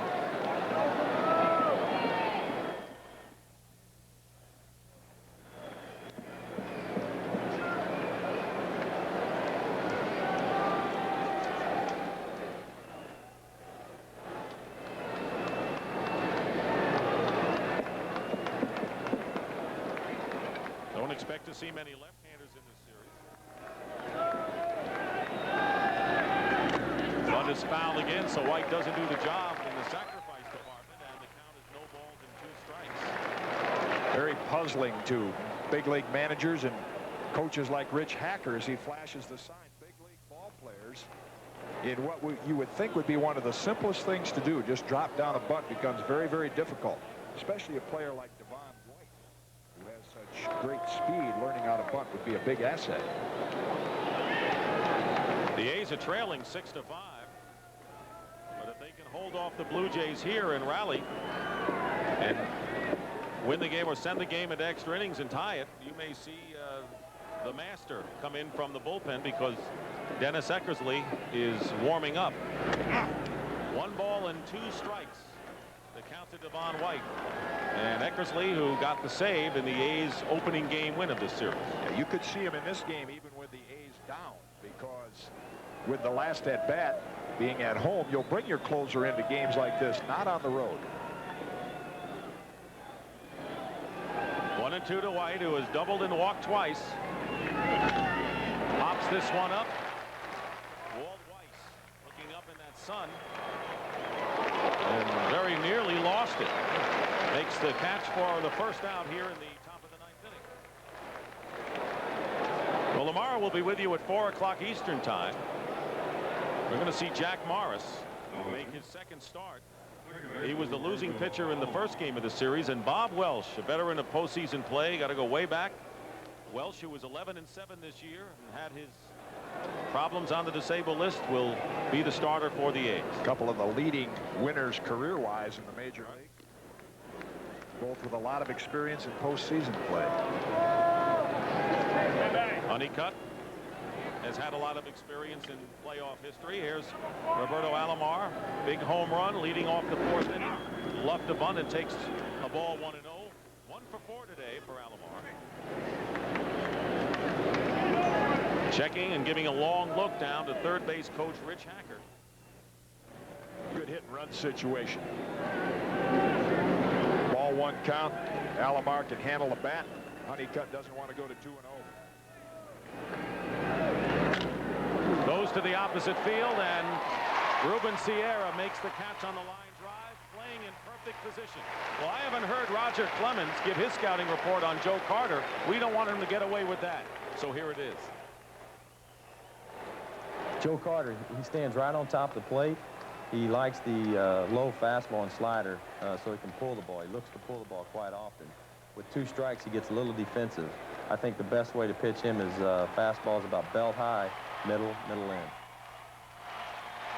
Well, it won't be Rick Honeycutt who will be making the pitches. It'll be Dennis Eckersley, who is coming in, as you pointed out. The team is down. They could win it in the bottom of the 9th. So Eckersley is in and will be back. Dennis Eckersley is making his 2nd appearance in the championship series. He got the save in Oakland's 4-3 win Wednesday night in the opening game of the series, and will be facing Joe Carter with 2 outs. And Manny Lee, the runner at first base. The Jays leading 6-5 in the top of the 9th inning.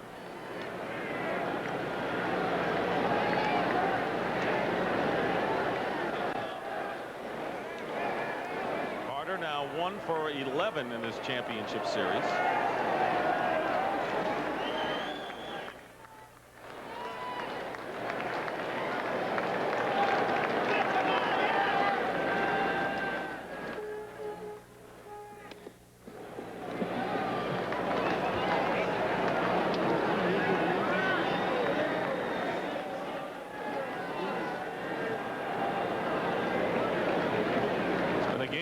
The Jays have held off the A's at almost every turn and have gotten an insurance run or 2 or 3 only to see the A's come back close.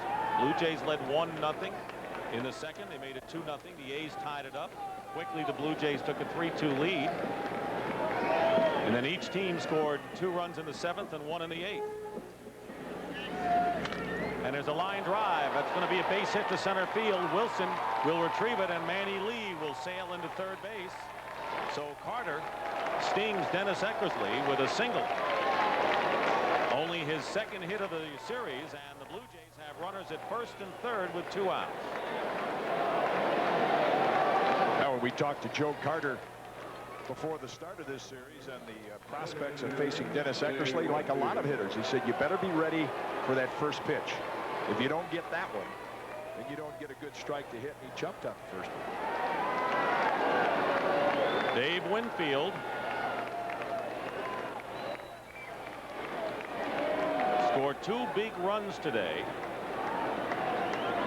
One on a base hit, which was unearned, and then a wild pitch brought him in the 8th inning.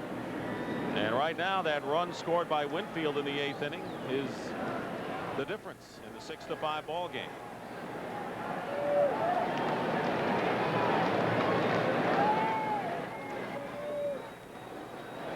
Runners at 1st and 3rd and 2 down. Ball 1. Normally that first strike to a batter is automatic for Eckersley.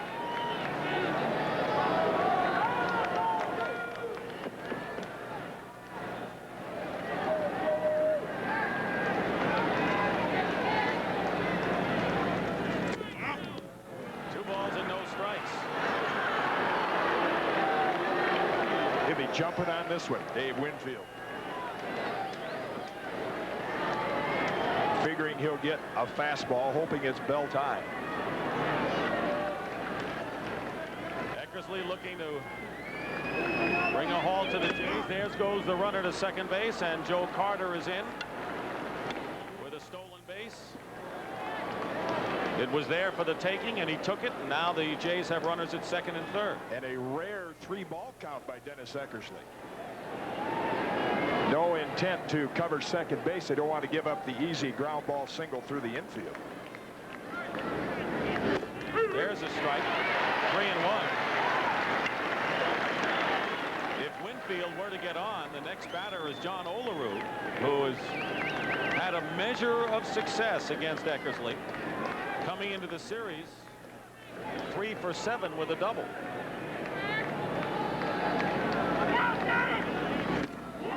swing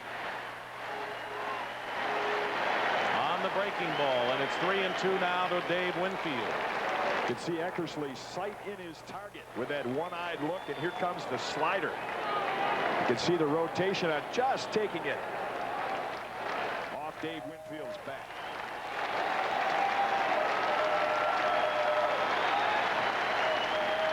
Was behind 3-0, and now a full count. 3 balls and 2 strikes.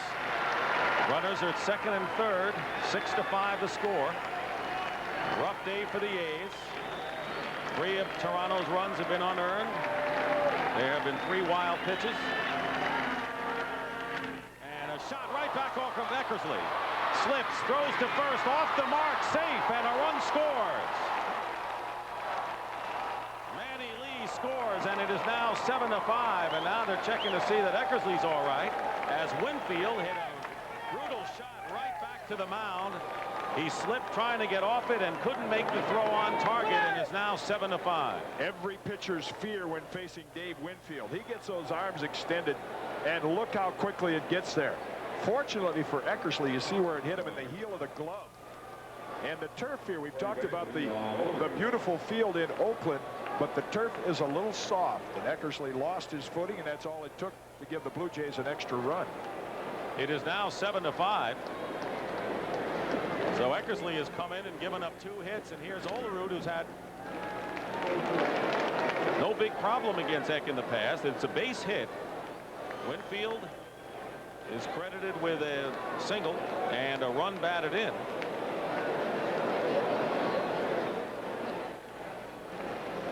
Seven to 5 the score. Olerud fouls it back. 2 strikes the count. So now the Blue Jays with 7 runs on 9 hits. The A's with 5 runs on 13 hits, and there have been 4 errors in the game, 3 committed by Oakland. Never expect a game like this between these 2 teams with the kind of pitching they have and the way they play in the field. So Joe Carter at third base. Winfield gets back to first. And offensively, it hasn't been totally smooth for the A's either. Even though they scored 5 runs, they have left 11 men on base. Pitch is up high.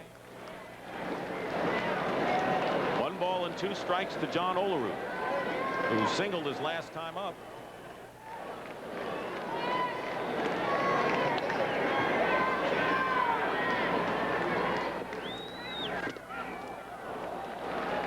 Two balls and 2 strikes. Dennis Eckersley struggled toward the end of the season, Jim. He blew back-to-back saves in the last Thursday and Friday of the year, and did not finish in a blaze of glory, though he had a brilliant year.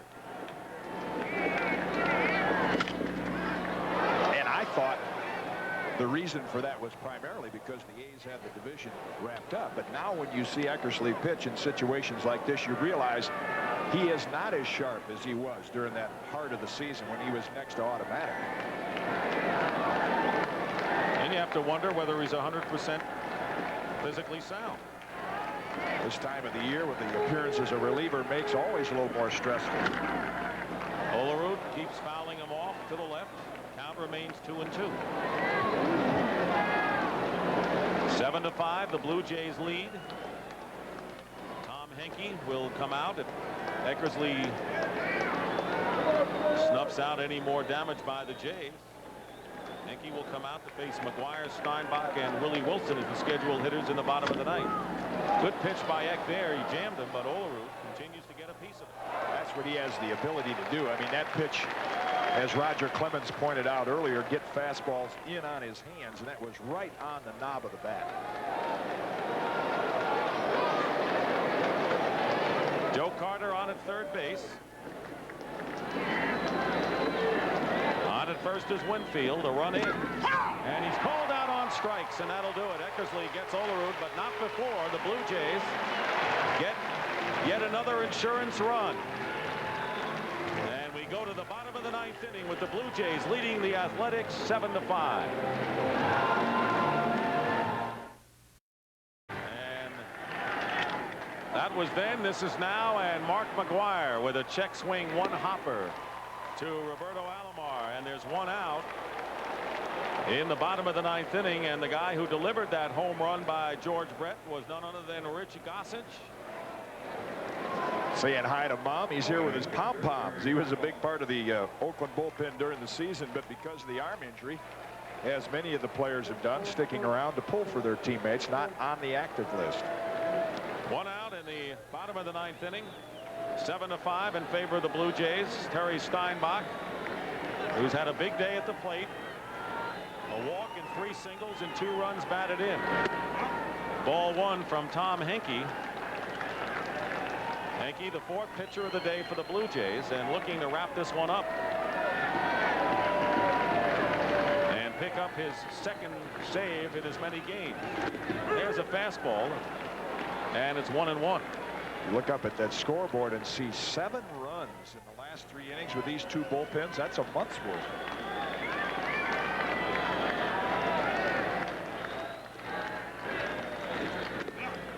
Two balls and a strike after terrific starting pitching by both teams in the first 2 games and good relief pitching, each side picking up a save. We really haven't seen any real good pitching today. Here's the 2-1 pitch. High fly ball hit to left center field. Maldonado and White, and it's White makes the catch, and the A's are down to their last out. Their 6-game home winning streak in LCS play is on the line. Be Willie Wilson, the batter, with 2 down. Willie Wilson. So Cito Gaston's Blue Jays are 1 out away from taking a 2-1 lead in this series. And here's Wilson. He's been on base 3 times today with a couple of singles and a walk, and he has stolen 2 more bases. Right now he's just interested in getting on, as the A's trailed by 2, and that insurance run was so important, especially with McGuire, who could tie up a 1-run game with 1 swing of the bat leading off. And there's a ground ball to Manny Lee, and this should do it, and the Toronto Blue Jays have won the first game here in Oakland. They have outlasted the Oakland A's 7-5, and every time Oakland came close and tied or came within a run, they put the game at arm's length.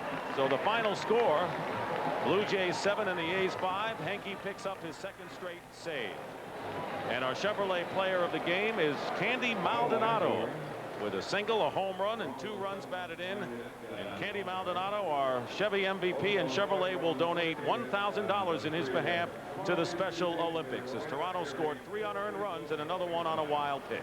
So for Jim Cott and Leslie Visser, I'm Dick Stockton saying so long from the Oakland Alameda County Coliseum, with a final score, the Blue Jays 7 and the A's 5.